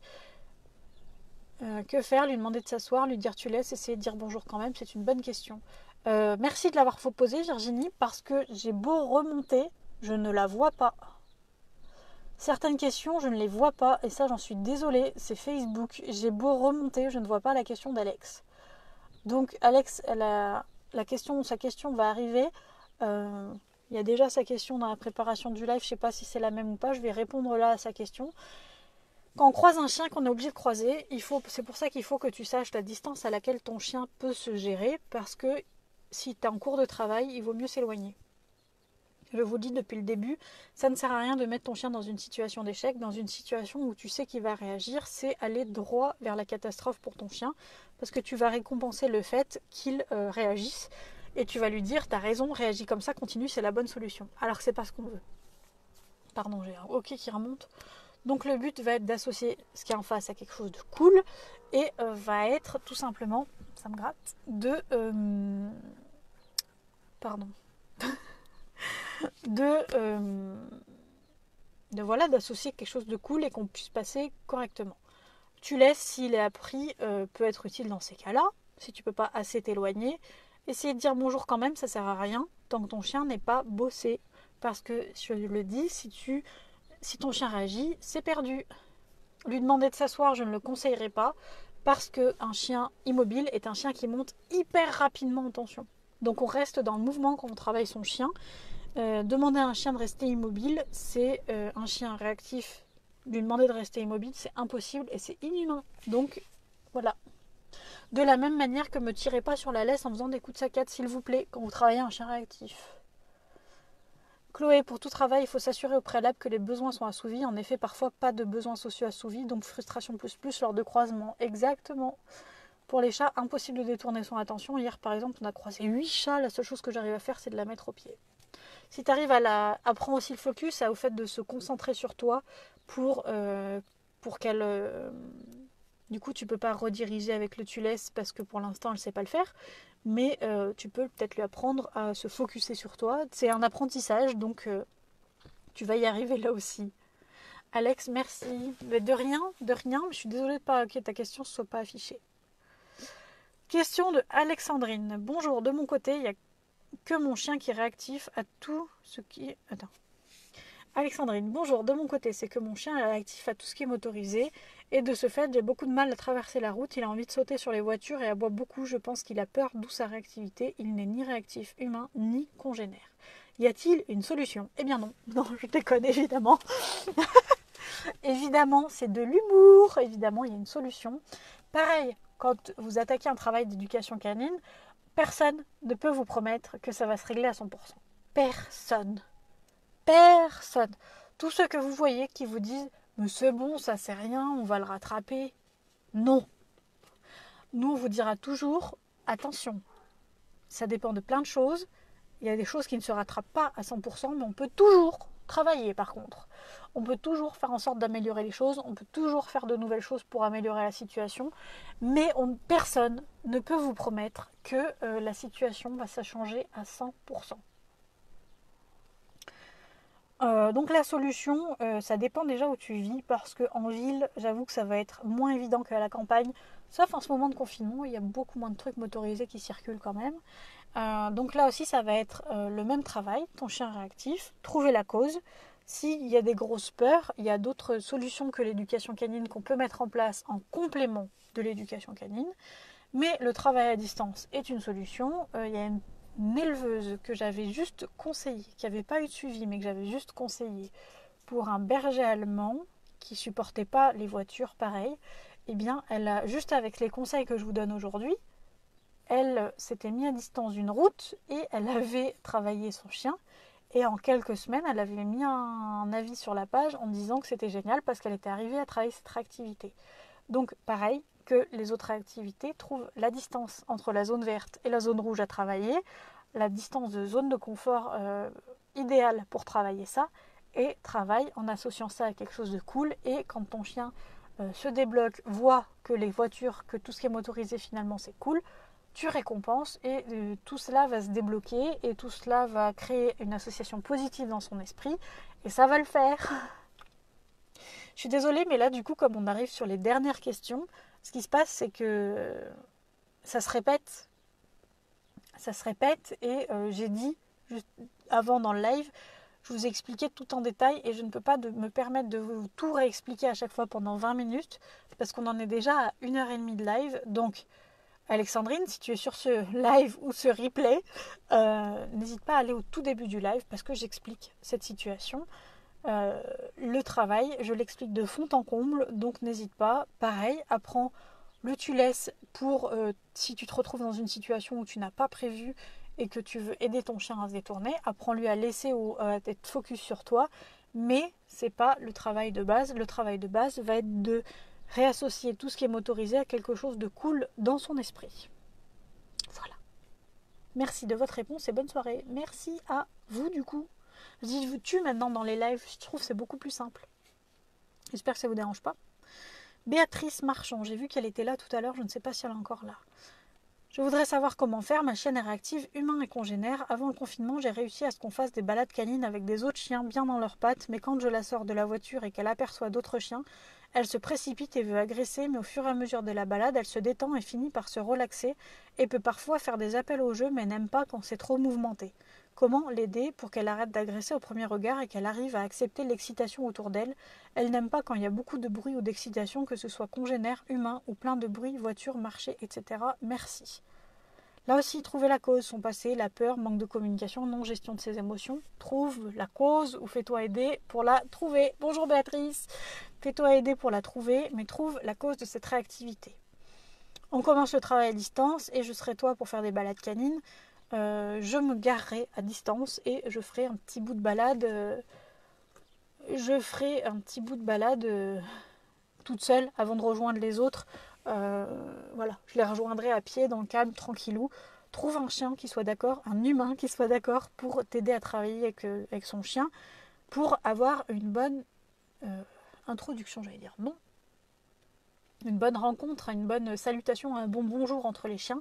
Il faut vraiment que tu travailles cette étape du bonjour et qu'il faut que tu travailles aussi en amont, parce que souvent les chiens qui sont super excités au moment de dire bonjour à un autre le sont déjà lorsqu'ils le voient d'un peu plus loin. Donc travaille ton chien à distance comme je l'explique depuis le début de ce live, trouve la zone où il faut la travailler, où elle ne réagit pas pour ensuite avancer et avoir un bonjour poli. Ça peut mettre plusieurs séances, ça mettra certainement plusieurs séances, mais il faut vraiment faire ce travail si on veut que tout se passe bien dans le futur, parce qu'en plus si elle se précipite et qu'elle veut agresser comme tu le dis, je reprends juste tes mots, il y a des chances pour que ce soit une chienne qui manque de communication canine, et si tu n'as jamais eu d'accident, s'il n'y a jamais eu de morsure ou quoi que ce soit, vous avez vraiment du bol, parce que souvent c'est dans ce cadre dans ce contexte-là qu'il y a les accidents entre chiens, qu'il y a des morsures entre chiens, parce que t'en as un qui comprend pas l'autre, l'autre se rue sur lui, c'est comme si toi dans la rue quelqu'un se ruait sur toi sans te dire bonjour ni rien. Voilà quoi, on n'est pas tous aptes à réagir correctement, donc là si tu n'as jamais eu d'accident, c'est top. C'est top, parce que ça me fait penser aux chiens qui manquent de communication canine. Et pour accepter l'excitation autour d'elle, c'est pareil, il faut la mettre dans un environnement au départ où il n'y a pas beaucoup, la récompenser, puis augmenter au fur et à mesure le nombre de sollicitations autour d'elle. Mais au fur et à mesure. Et quand je vois le mot marché, d'aller au marché avec son chien, là aussi c'est pas un but d'aller au marché. Personnellement, mes chiennes ne sont jamais allées au marché et c'est pas plus mal. Parce qu'on fait vivre des choses à nos chiens, c'est pas un reproche, mais des fois on fait vivre des choses à nos chiens qui ne sont pas réellement besoin. Et en éducation canine, pour moi, d'aller au marché avec son chien n'est pas un but à atteindre. C'est quelque chose, si tu en as besoin, oui, mais personnellement, j'ai jamais eu besoin d'emmener mon chien au marché, donc autour du marché, ouais, mais dans le marché, non. Et si tu as besoin d'aide, n'hésite pas à passer en privé, qu'on en parle ensemble. En tout cas, tu peux observer si elle fait des signaux d'apaisement si tu les connais, ces signaux d'apaisement. Sinon, je t'invite à suivre la sortie de la prochaine formation qui en parle. On récompense chaque moment positif, on suit son rythme, on travaille aussi son émotion en dehors de ça, son calme, parce que si c'est une chienne qui a du mal à gérer l'excitation autour d'elle, c'est sûrement une chienne qui a du mal à gérer sa propre montée en nervosité.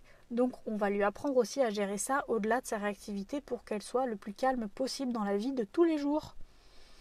Fais-toi aider par un pro et essaye d'anticiper, mais c'est dur, c'est pas évident. Ok, merci, oui MP, n'hésite pas et puis je te répondrai après le live. Donc n'hésite pas à envoyer dès maintenant puis je te répondrai après le live. Donc j'espère t'avoir aidé avec ces premières réponses et merci de ta question.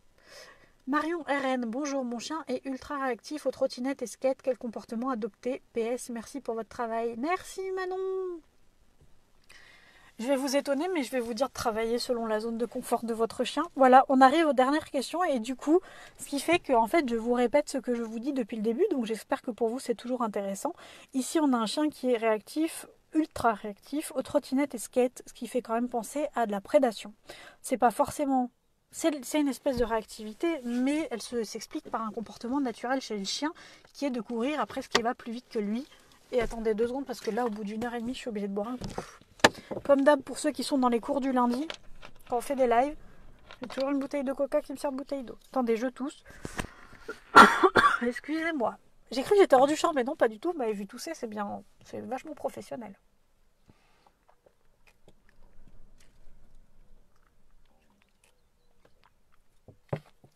On s'en rend pas compte, mais l'eau, c'est vachement bon quand même. Bref. Donc ici, on a un chien qui est réactif sur ce qui va plus vite que lui. Donc, la réactivité de prédation.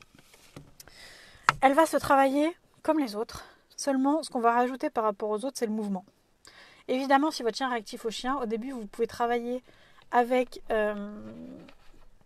des chiens assis qui ne bougent pas. Et après, mettre du mouvement pour continuer le travail, rendre le travail plus difficile. Parce qu'on monte en difficulté crescendo. Mais avec un chien qui réagit au mouvement comme ici, c'est pareil. On va désensibiliser le skateboard, l'objet en lui-même, ou la trottinette, parce que les chiens, ça aussi, j'ai fait de la trottinette devant Canemotion pour aider un chien. Et on en fait des choses quand on devient éducateur canin, de la trottinette, de la cani-trottinette. Donc au début, on peut désensibiliser juste l'objet, parce que l'objet en lui-même peut faire peur avant de bouger. Le chien peut avoir peur du skate ou peur de la trottinette. Donc on vérifie qu'il n'y a rien de ce côté-là. Et ensuite, on bouge tout petit, et après tout petit, et après on va un peu plus vite. Et pareil, on travaille à distance. On récompense son chien quand il a la bonne réponse. Et quand il a une mauvaise réponse, qui est en fait juste une réponse à ce qu'il peut gérer intérieurement, eh bien, on s'éloigne. Pour lui montrer aussi... Ce but d'approche et d'éloignement, ça permet aussi à votre chien de comprendre qu'il n'est pas obligé de foncer pour faire fuir, parce qu'un chien réactif souvent veut soit faire fuir ou fuir lui-même. Avec la laisse, il ne peut pas fuir lui-même. Donc il veut faire fuir l'autre en réagissant, en aboyant, en tout ça. Et ça ne marche pas à tous les coups. J'ai encore besoin de tousser, je suis désolée. Pardon, excusez-moi, c'est pas poli, hein. Waouh! C'était vraiment de l'eau, mais ça m'a gratté la gorge. Donc il veut fuir ou faire fuir, avec ces techniques-là d'aboiement, de montrage de dents et tout ça. Donc le fait de reculer lui montre qu'il peut lui-même se mettre en sécurité, lui-même reculer. Et c'est ce qu'on lui montre en fait. Quand il réagit, bim, on l'attire à nous derrière et on lui montre que s'il recule, il redescend en pression. Claudine, pourquoi t'es confinée dans la voiture? Tu t'es fait virer du camping-car? Non, en fait, c'est qu'on est confiné chez les parents de Jérémy, où on est 5 personnes. Donc, tu as les parents de Jérémy dans la maison avec le petit frère. Jérémy est dans le camping-car en train de travailler sûrement, ou de siester.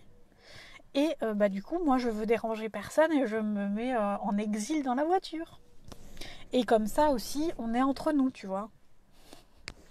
Moi, je dérange personne et les autres ne me dérangent pas. Par contre, là, vache, on met longtemps. Hein.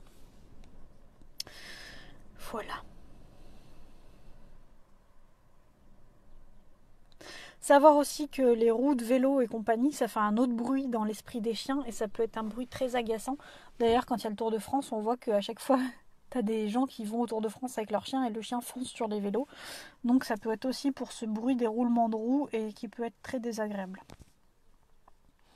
Prochaine question de Hello. Rebonjour, Hera réagit plus au sifflement. Elle a appartenu à un chasseur.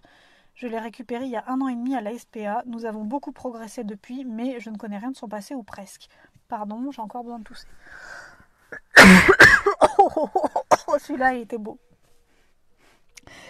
Je pense que ça peut être dû à ça. Aboiement plus poil dressé sur le dos. Comment faire? Difficile d'anticiper un sifflement dans la rue. C'est le genre de chien où pour moi tu as besoin parce qu'il y a d'autres questions après, où tu as besoin d'un accompagnement professionnel et aussi de quelque chose comme de la communication animale. Non, oui, tu n'en as pas fait de la com animale.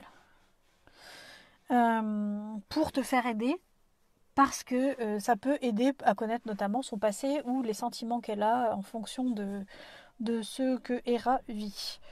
Donc, pareil que le début, des sensibilisations progressives des sifflements, c'est-à-dire que tu peux t'entraîner à siffler tout petit, ou mettre des bruits de sifflement à la télé très très bas en volume, même quasiment à 0, parce que nous on entend, mais le chien entend d'autres choses. Et ensuite, récompenser quand ta chienne a la bonne réponse. et augmenter au fur et à mesure le volume. Déconditionner ça petit à petit. J'ai perdu 10 personnes d'un coup sur ce live. Vous n'avez pas l'habitude des lives qui durent longtemps. J'aurais dû le séparer en deux en fait ce live. Hein.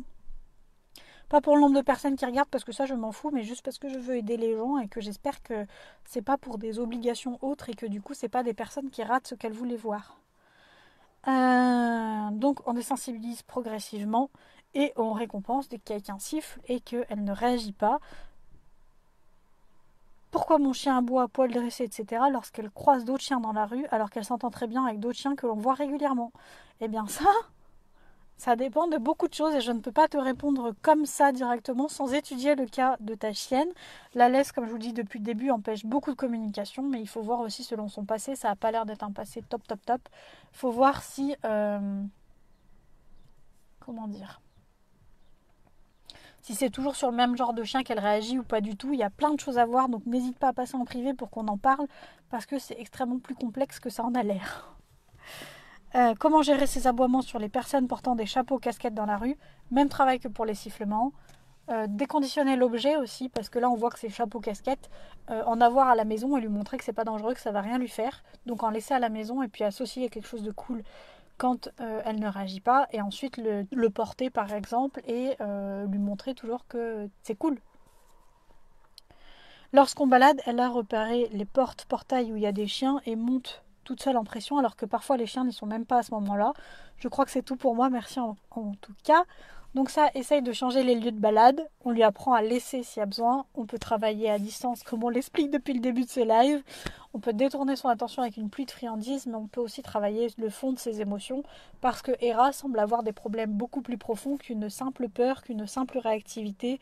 Ça a l'air d'aller plus loin et ça demande un travail plus approfondi que ça pour être réglé. Donc n'hésite pas à passer en privé pour qu'on en parle, mais je pense vraiment qu'il faut que tu te fasses aider pour ta louloute à travailler tout ça pour que ça aille au mieux possible.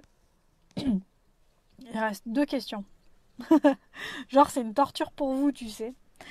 Question de Bobby, c'est ça que c'est bon, et j'ai adoré ton pseudo. Bonsoir, nous avons accueilli un jeune setter anglais border collie setter anglais croisé border collie de 2 ans environ à la SPA, qui a des troubles du comportement importants liés à son passé. Il est depuis quelques mois sous traitement médicamenteux contre l'anxiété et nous cherchons à nous former pour l'aider à gérer ses émotions. Il a déjà fait beaucoup de progrès et n'est plus très réactif aux véhicules, néanmoins il est toujours réactif plus à ses congénères. De plus, alors que nous le tenons en laisse lors des promenades, il essaye de sauter sur tous les gens que nous croisons de manière trop énergique pour saluer. Comment faire pour travailler tout en douceur, la réactivité avec un chien sensible? Là, tu as l'air de savoir ce qui s'est passé dans son passé. Donc, ce qui est cool, c'est d'avoir le plus d'éléments possible sur le passé de ton chien. Et franchement, même si demain vous devez abandonner votre chien pour X ou Y raison, le mieux c'est de donner tous les éléments que vous avez pour donner le maximum de chances possible à la famille suivante de tout savoir et de pouvoir gérer la situation sans avoir de surprise.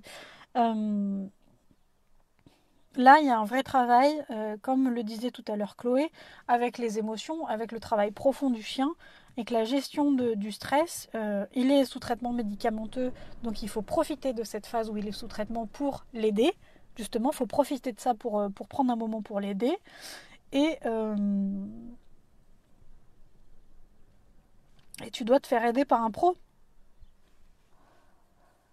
Parce que tu dis que vous cherchez à vous former pour l'aider à gérer ses émotions. Pour moi, tu n'as peut-être pas besoin d'une formation générale, mais d'un suivi personnalisé. Donc vraiment, faites-vous aider par un professionnel. On est là si jamais il y a besoin et que tu veux passer en MP, c'est avec plaisir qu'on te renseignera. Mais ça va être la même réponse que pour les autres, notamment pour les humains. À ces congénères, on en parle depuis le début de ce live. Le travail à distance, la récompense aux bonnes réponses. Le tu laisses si tu as besoin de détourner ton chien. Et je conseillerais toujours la médecine naturelle plutôt que la médecine chimique, dans le sens où c'est un choix perso, mais chacun fait le sien.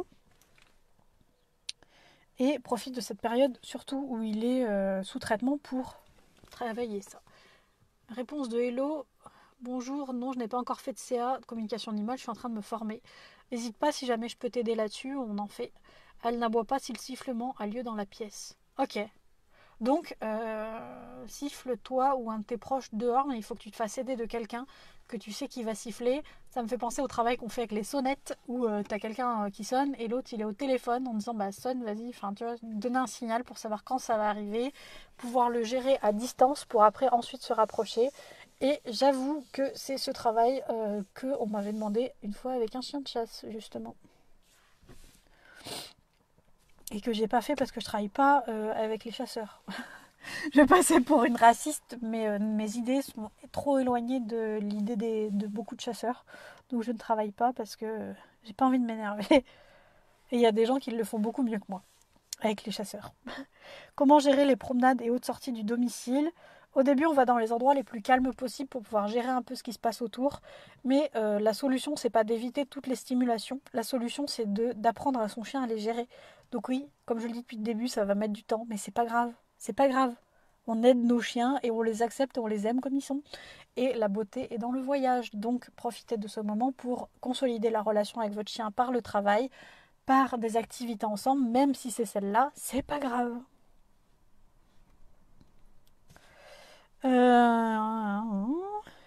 Et fais-toi aider d'un pro. Un pro, ça vous guidera sur la façon de faire et qui est directement adapté à votre chien. Parce qu'en fait, moi j'ai envie de sortir un programme sur la réactivité canine. Parce que comme d'hab, mon but, c'est d'aider les personnes qui en ont besoin avec leur chien. Comme d'hab. Donc, j'ai envie, quand je vois des questions comme ça, j'ai envie d'être chez chacun d'entre vous et de vous aider. Donc, je me dis, un programme en ligne, ça va vous aider. Seulement, on peut faire un programme généraliste, et c'est ce que je pense qu'on va faire le mois prochain. Mais si on fait un truc généraliste, c'est cool, mais il faut que vous sachiez l'appliquer et le modifier à vos besoins. Donc, ouais. Est-ce que c'est possible? Je pense que oui, mais je pense aussi qu'il faut proposer une solution de suivi à distance comme on le fait actuellement. Hello qui dit sniff bug plus chez moi. Dites-moi s'il n'y a que chez Hello que ça bug. Mais voilà quoi, donc si un programme sur la réactivité peut vous intéresser, dites-le moi. Si une aide à distance peut vous intéresser pour la réactivité, dites-le moi. Ça fait des années qu'on aide comme ça. On n'est pas à le hurler de partout parce qu'en fait, je suis quelqu'un qui, malgré ma formation de commercial, je sais que très peu me vendre. Donc, j'ai pas envie de me vendre. J'ai juste envie d'aider les gens. Mais j'avoue que si vous n'êtes pas au courant qu'on le propose, vous ne pouvez pas non plus venir le deviner. Donc, c'est pour ça que je vous en parle aujourd'hui. Comment l'aider à attirer son attention sur autre chose que sur l'objet de sa réactivité? Soit à distance, tu lui apprends que la bonne solution, c'est de faire autre chose, de regarder autre chose, de te regarder toi. Peu importe, tu récompenses toutes les autres actions que celle de regarder ce qui fait réagir. Tu peux lui apprendre le tu laisses, mais c'est juste pour t'aider ponctuellement. On choisit des friandises très très appétissantes pour aider le chien. Un jouet s'il préfère le jouet, peu importe. Mais je le dis depuis le début de ce live, on travaille à distance. On se fait aider, on trouve la bonne distance pour travailler. Tout ça, c'est ce que vous allez devoir mettre en place pour les chiens réactifs. Voilà. Il n'y a pas de méthode magique, je suis désolée, parce que ça fait 1h45 que je parle de la réactivité canine. Peut-être que quand je vous ai annoncé le thème de la réactivité canine, vous êtes peut-être dit que c'était génial et que j'allais vous apporter des solutions miraculeuses. Soit je ne connais pas ces solutions miraculeuses en plus de 10 ans dans ce secteur et 7 ans de métier, soit il n'y en existe pas. Personnellement, je penche pour la deuxième solution. Oui, si tu trouves la bonne motivation, la bonne méthode, ça ira plus vite. Encore plus vite si tu es aidé d'un pro, d'un bon pro, mais il n'y a pas de méthode magique. Enfin, dernière question qui n'est pas la plus simple en plus, de Alex Lex justement, qui était avec nous tout à l'heure, j'espère qu'elle est encore là. Bonsoir, merci beaucoup pour ce live, c'était très intéressant. Ah, c'était le live d'hier soir. Alors attends, il y a Chloé qui a posé une question, Chloé qui a dit quelque chose. Toutes les réactivités selon interprétation et définition de l'humain, déjà ouais c'est ça, sont en fonction des émotions associées qui sont spécifiques à chaque individu. Difficile d'avoir une trame commune de travail pour tous les individus. Ça dépend de beaucoup de paramètres, des choses présentes ou non, de la relation à l'humain. C'est pour ça que je pensais faire plus des groupes de travail selon les types de réactivités qu'on peut rencontrer. d'avoir par exemple 5 personnes sur ce mois-ci sur de la réactivité congénère, 5 personnes le mois pro sur de la réactivité humain, quelque chose comme ça. Vous pouvez faire des groupes privés Facebook, faire des groupes pour se soutenir et pour que j'apporte l'aide à tout le monde, qu'on fasse des lives comme ça. C'est ce que je pense pour pouvoir aussi m'adapter à chacun. Parce qu'il ne faut pas se leurrer, actuellement sur le programme Un rappel du tonnerre, il y a plus de 260 personnes inscrites, et merci énormément. Donc si on arrive à des nombres pareils sur de la réactivité et que je ne peux pas aider tout le monde, je peux vous dire que j'aurai les boules. Donc le but n'est pas de faire du chiffre, le but est d'aider les personnes. Évidemment, il faut que je paye mes factures. Donc évidemment que tout travail mérite salaire. Et voilà, mais à côté de ça, le but c'est d'apporter une vraie aide professionnelle et une vraie évolution dans la situation que vous rencontrez actuellement avec vos chiens. Sinon, ça sert à rien que je fasse ce métier. Voilà. Parce que moi, je vous l'ai déjà dit plein de fois, si demain je gagne au loto, malgré que je joue pas, si demain je gagne au loto en trouvant un ticket par terre, je continuerai quand même de vous faire des lives comme je peux, de vous créer des contenus comme je peux, parce que c'est vraiment ce qui m'anime dans la vie. C'est-à-dire que c'est une mission de vie, c'est pas juste un métier pour moi. Donc, je veux aider les gens, mais pas les aider connement. Je veux les aider de la bonne manière, en tout cas de ce que j'estime juste aujourd'hui, avec mon expérience et tout ça. Alex, il dit oui, elle est encore là. La méthode magique égale accepter de changer sa manière de faire qui aujourd'hui ne fonctionne pas. Ouais, et se remettre en question tous les jours. C'est ça aussi, bordel, on n'a pas eu le temps d'en parler. Oh, ça va être un thème de la semaine prochaine, ça, la remise en question de l'humain. Donc Alex qui dit « Bonsoir, merci beaucoup pour ce live, c'était très intéressant, c'était le live d'hier qui était au sujet de motivé vs excité. Pour raconter l'histoire de Panacota. Panacota déjà, j'adore le nom de ta chienne. Ma dog argentin de 14 mois, tout était parfait jusqu'à ses premières chaleurs. Elle s'est faite monter dessus dans mon jardin clôturé. Je ne sais pas si c'est les hormones ou ça qui l'a travaillé. J'ai dû faire un avortement chimique au cas où. Depuis, elle a commencé à agresser des chiens, 3 assez gravement, dont un qui a dû aller au veto. Plutôt des femelles et de petite taille. J'ai vu une comportementaliste qui voulait la shooter au médoc. Pardon, j'ai le hockey. J'ai dit non et un éducateur qui n'arrivait pas à la balader en laisse sans tirer. J'ai fait un stage de 3 jours dans le nord de la France, au sud de Bordeaux, avec un éducateur comportementaliste. En 1 minute, elle marchait au pas. C'est lui qui m'a appris à gérer avec les congénères, mais c'était pendant le confinement, donc on n'a pas pu trop faire d'essais. Ses solutions, la mettre assise et dire non et tirer un peu sur la laisse pour qu'elle bouge pas avec un non le temps que le chien parte, ou faire un marché au pied pour qu'elle passe devant sans y faire attention. J'avoue que ça marche pas toujours, mais je suis frustrée car des fois j'aimerais voir comment ça pourrait se passer, car j'aimerais la sortir sans laisse car elle doit se dépenser, et la sociabiliser car plus je vais éviter les chiens, plus elle restera dans le même comportement. Par contre, il y a 2 chiens vers chez moi qui l'insupportent, elle les sent à 20 mètres, et alors là elle est ingérable, je ne peux rien faire, elle est stressée. J'essaye déjà de la retenir et de l'asseoir et de la câliner pour la calmer, mais elle est hyper excitée, je pense, stressée, je sais pas si c'est bien, que je dois faire. J'ai appris que quand on croise un chien, il faut pas tirer sur la laisse car sinon elle croit que c'est un danger, mais des fois je ne sais pas comment elle va réagir, comment connaître sa réaction à l'avance, quoi faire en cas de grognement, voire d'attaque. Je dois faire comme si de rien n'était sans parler ou la rassurer. Voilà pour le cours de demain, je suis désolée, c'est difficile de synthétiser.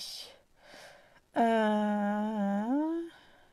une question qui m'importe beaucoup, si tu veux en parler ou en privé. Aujourd'hui, j'ai revu le chien qu'elle ne supporte pas. On était à 30 mètres. Je l'ai assise et j'ai attendu qu'il parte. Elle a été ingérable tout le long à tirer alors qu'elle marche au pied. Alors qu'elle est au pied. C'est vraiment un cas particulier car il y a d'autres chiens qu'elle n'aime pas, mais celui-là le tuerait comme une proie.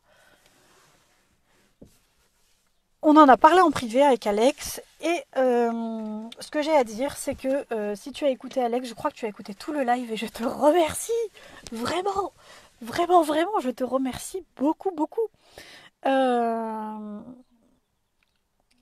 Vraiment, je te remercie beaucoup d'avoir suivi ce live et d'en avoir parlé en privé. Pour moi, un chien réactif, avoir comme solution le mettre assis, dire non et tirer un peu sur la laisse pour qu'elle bouge pas avec un non le temps que le chien parte, pour moi, c'est pas une solution d'éducation canine. Je m'explique. T'as quelque chose qui te fait peur.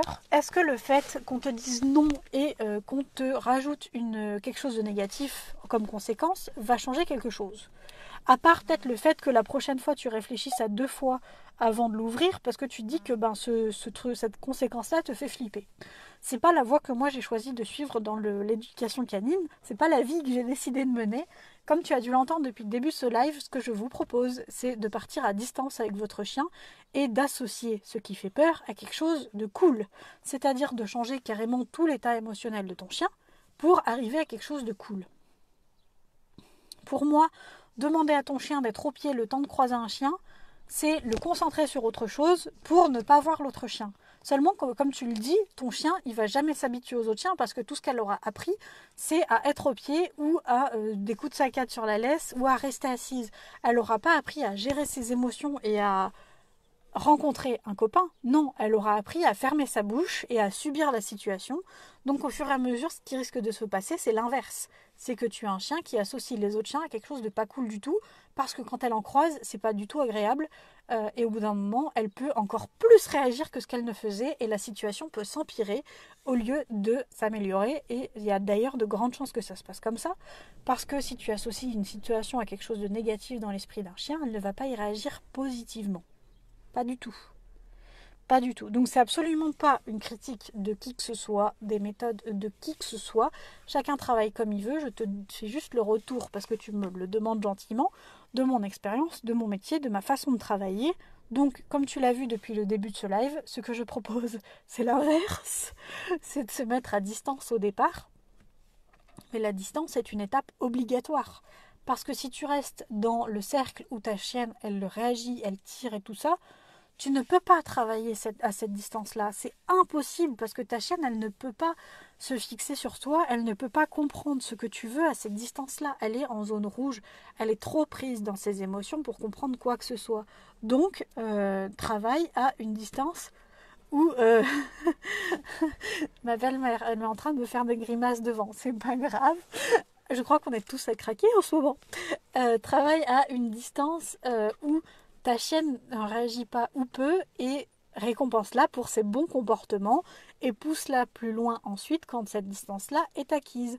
La zone rouge, j'ai bien compris. Oui, parfait. Donc, on va éviter de mettre ta chienne en zone rouge et on va se placer entre la verte et la orange pour travailler. Voilà. Et comme je le disais à Alex, et c'est un point sur lequel j'aimerais revenir là-dessus, je trouve ça, je vais pas me faire des copains, je suis désolée, mais il y a un moment, il faut que ça sorte. Et en plus, ça sort en fin de live, donc ça va quand même. Les fameux youtubeurs, parce qu'en fait, pour moi, c'est pas des éducateurs canins. Moi, je suis éducateur canin et je fais des vidéos de conseils sur YouTube. C'est-à-dire que YouTube n'est pas mon métier, je ne suis pas rémunérée. Là, je ne suis pas rémunérée pour vous faire ces lives, je ne suis pas rémunérée pour vous faire des contenus gratuits, des articles, des posts, peu importe. Ce qui me fait manger aujourd'hui, c'est d'aider les personnes qui souhaitent mon aide. C'est les dons de communication animale pour les personnes qui souhaitent une communication animale. Et c'est les suivis à distance des personnes qui souhaitent des suivis à distance. C'est les ventes de nos programmes en ligne. Voilà, clairement, c'est ça. Mais ce qui me fait hurler, c'est les gens qui prennent des centaines d'euros pour faire, mais quand je vous dis des centaines d'euros, c'est des centaines d'euros, pour faire de la merde avec vos chiens, parce qu'il n'y a pas d'autre mot. Il y a des prix de stage qui coûtent des milliers d'euros pour se retrouver 2 jours sur un terrain avec quelqu'un qui va vous donner des conseils ahurissants. C'est une honte et ce métier est devenu une telle mode qu'il en perd sa valeur et que moi je fais partie. Ah, je sais pas, c'est pas que j'aime pas dire ça, c'est que j'ai l'impression de faire partie déjà, alors que ça fait que 7 ans que je suis dans ce métier, de l'ancienne génération d'éducateurs canins parce qu'on a connu l'éducation canine sans les réseaux sociaux. On a connu le fait du bouche à oreille, on a connu le fait de... personnellement, je l'ai connu quand même si depuis le début je suis sur Facebook. Il faut avouer que les réseaux sociaux ont une place de plus en plus importante dans le monde de l'éducation canine. Et c'est cool, parce qu'aujourd'hui, tu te retrouves avec des clients qui ont déjà des connaissances et qui ont déjà testé des trucs et qui ont déjà vu des trucs. Mais tu te retrouves aussi avec des cons qui sont là pour faire de l'argent pendant quelques années et après se barrer, qui s'en foutent de laisser des chiens avec des tas de problèmes de comportement. Et le problème, c'est qu'aujourd'hui, ce qui marche sur les réseaux sociaux et en vidéo notamment, c'est le spectacle. c'est les gros chiens réactifs, c'est les éducateurs qui n'éduquent que des staffs, que des Rottweilers, évidemment super agressifs, mordre. Plus l'éducateur va se faire mordre, plus la vidéo va marcher. Alors que dans la vraie vie, si un éducateur canin se fait mordre par un chien, c'est que soit il y a un problème, soit qu'il n'a pas vu le chien, il ne l'a pas écouté. Ça peut arriver à tout le monde de se faire mordre. Je me suis fait attaquer à la gorge par un chien que... C'était un bug neurologique. Hein. C'était un chien que j'avais accueilli à la maison. Bug neurologique, je ne pouvais pas le prévoir. Mais il y a des gens, c'est leur fonds de commerce d'avoir des trucs palpitants, excitants. Sauf que vraiment, il y a des vies qui sont en danger derrière. Il y a vraiment, vraiment des vies en danger, que ce soit des vies canines ou des vies humaines. Parce que vous faites les guignols sur vos terrains, dans vos centres d'éducation ou même chez les gens, vous faites les guignols avec des conseils à la con et vous me remettez dans les mains de l'humain une arme. Un chien peut être une arme. Un chien peut tuer quelqu'un, oui. Donc arrêtez de faire les cons avec les chiens. Et je vous l'ai déjà dit à vous la semaine dernière, quand vous décidez de cliquer sur une vidéo d'éducation canine, notamment, vous donnez du pouvoir à ces gens-là. Parce que ça peut être des gens qui sont rémunérés en fonction de leur nombre de vues, ça peut être des gens qui font leur beurre sur leur nombre de vues, qui font leur business en ligne. Et il n'y a pas de mal, je travaille en ligne, il n'y a pas de mal à travailler en ligne, mais travailler en ligne. Pas se contenter de donner des conseils à la con, de rendre des chiens dangereux. Et voilà. On a quand même un mec qui est passé à la télé il y a quelques années, qui lui-même avait été viré de la gendarmerie, il me semble, parce qu'il était trop violent avec les chiens. Ce mec-là, il est éducateur canin professionnel et il te donne des conseils sur les réseaux sociaux ou il y a quelques années à la télé. Et à un moment, il faut aussi se poser la question de oui, c'est des mecs qui savent faire du marketing, c'est des mecs qui savent se vendre, ce que je ne sais pas faire parce que je travaille en premier grâce à la passion. Donc du coup, moi, je suis pas là pour mettre en avant. Si vous voyez ma tête aujourd'hui, c'est que pour faire passer un message, je trouve que c'est le meilleur moyen. Si je pouvais faire passer le même message sans montrer ma tête, je le ferais. Mais tu as des gens, ils savent extrêmement bien se vendre et ils savent te dire que ce qu'ils font, c'est le mieux. Non, personne n'a la solution magique. Si demain on essaye de vous vendre une solution magique, il y a déjà un souci. Si demain on ne vous parle pas de vous travailler et qu'on vous dit que votre chien il est con ou mieux encore qu'il est dominant, c'est qu'on se fout de votre gueule. C'est une fin de live, c'est comme 22h30 à la télé, j'ai le droit de dire des gros mots.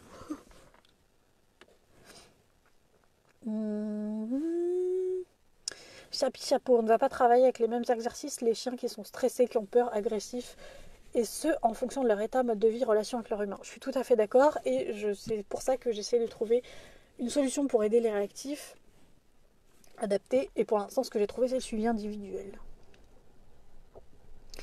Alex, il dit, dis-le, je le confirme, tout le monde n'est pas compétent, et par là, je veux pas me mettre du sucre sur moi, Zao, je suis la meilleure, absolument pas. Si la chienne a des copains chiens, favoriser les contacts avec eux uniquement pour l'instant, favoriser les bonnes interactions.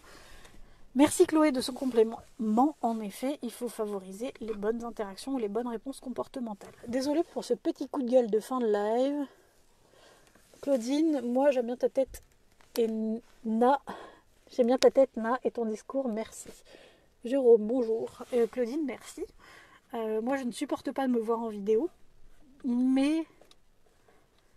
Je sais pas, moi c'est... En fait, au début je voulais pas me mettre sur les réseaux sociaux comme je le suis aujourd'hui. Et j'ai entendu une phrase dans une vidéo qui n'a aucun rapport avec les chiens. Et où la nana disait, si ton message est plus grand que toi, qu'est-ce que vaut ta tête à côté de ton message? Eh ben rien. Mon image, je m'en tape. S'il y a une seule personne que je peux aider en faisant ces vidéos-là, eh bien je le fais avec plaisir, même si ça n'aiderait qu'une seule personne. Donc, le message de la bienveillance, de la bientraitance avec les chiens, c'est le message que j'ai décidé de porter. Et il y a plein d'autres causes que j'aimerais porter, mais c'est la principale que j'ai choisie pour le moment. Donc, c'est comme ça. Tu te vois pas, c'est nous qui te voyons, c'est pas pareil. Tu crois qu'au montage, je ne me vois pas? Là, il n'y a pas de montage, c'est un live. Mais après, ce live, je l'enregistre, je le mets sur YouTube. Je le monte pas pour YouTube, mais il faut que je fasse l'étape. Les vidéos montées, il faut les monter. C'est Jérémy qui les monte, mais il faut les vérifier. Je m'entends, je me vois, je n'en peux plus. Chapi Chabot qui dit « Oh, j'aime bien cette phrase. » Redis. La phrase, c'est si ton message est plus important que ton image, qu'est-ce que vaut ton image à côté? Enfin, il faut réfléchir si ça vaut pas le coup, parce que Comme je le disais, personnellement, si je ne pouvais aider qu'une seule personne en montrant ma tête, je le fais. Et au final, on se rend compte que tous les jours, on aide quand même pas mal de gens. Je dis on parce que Jérémy, mais lui, il ne veut pas montrer sa tête.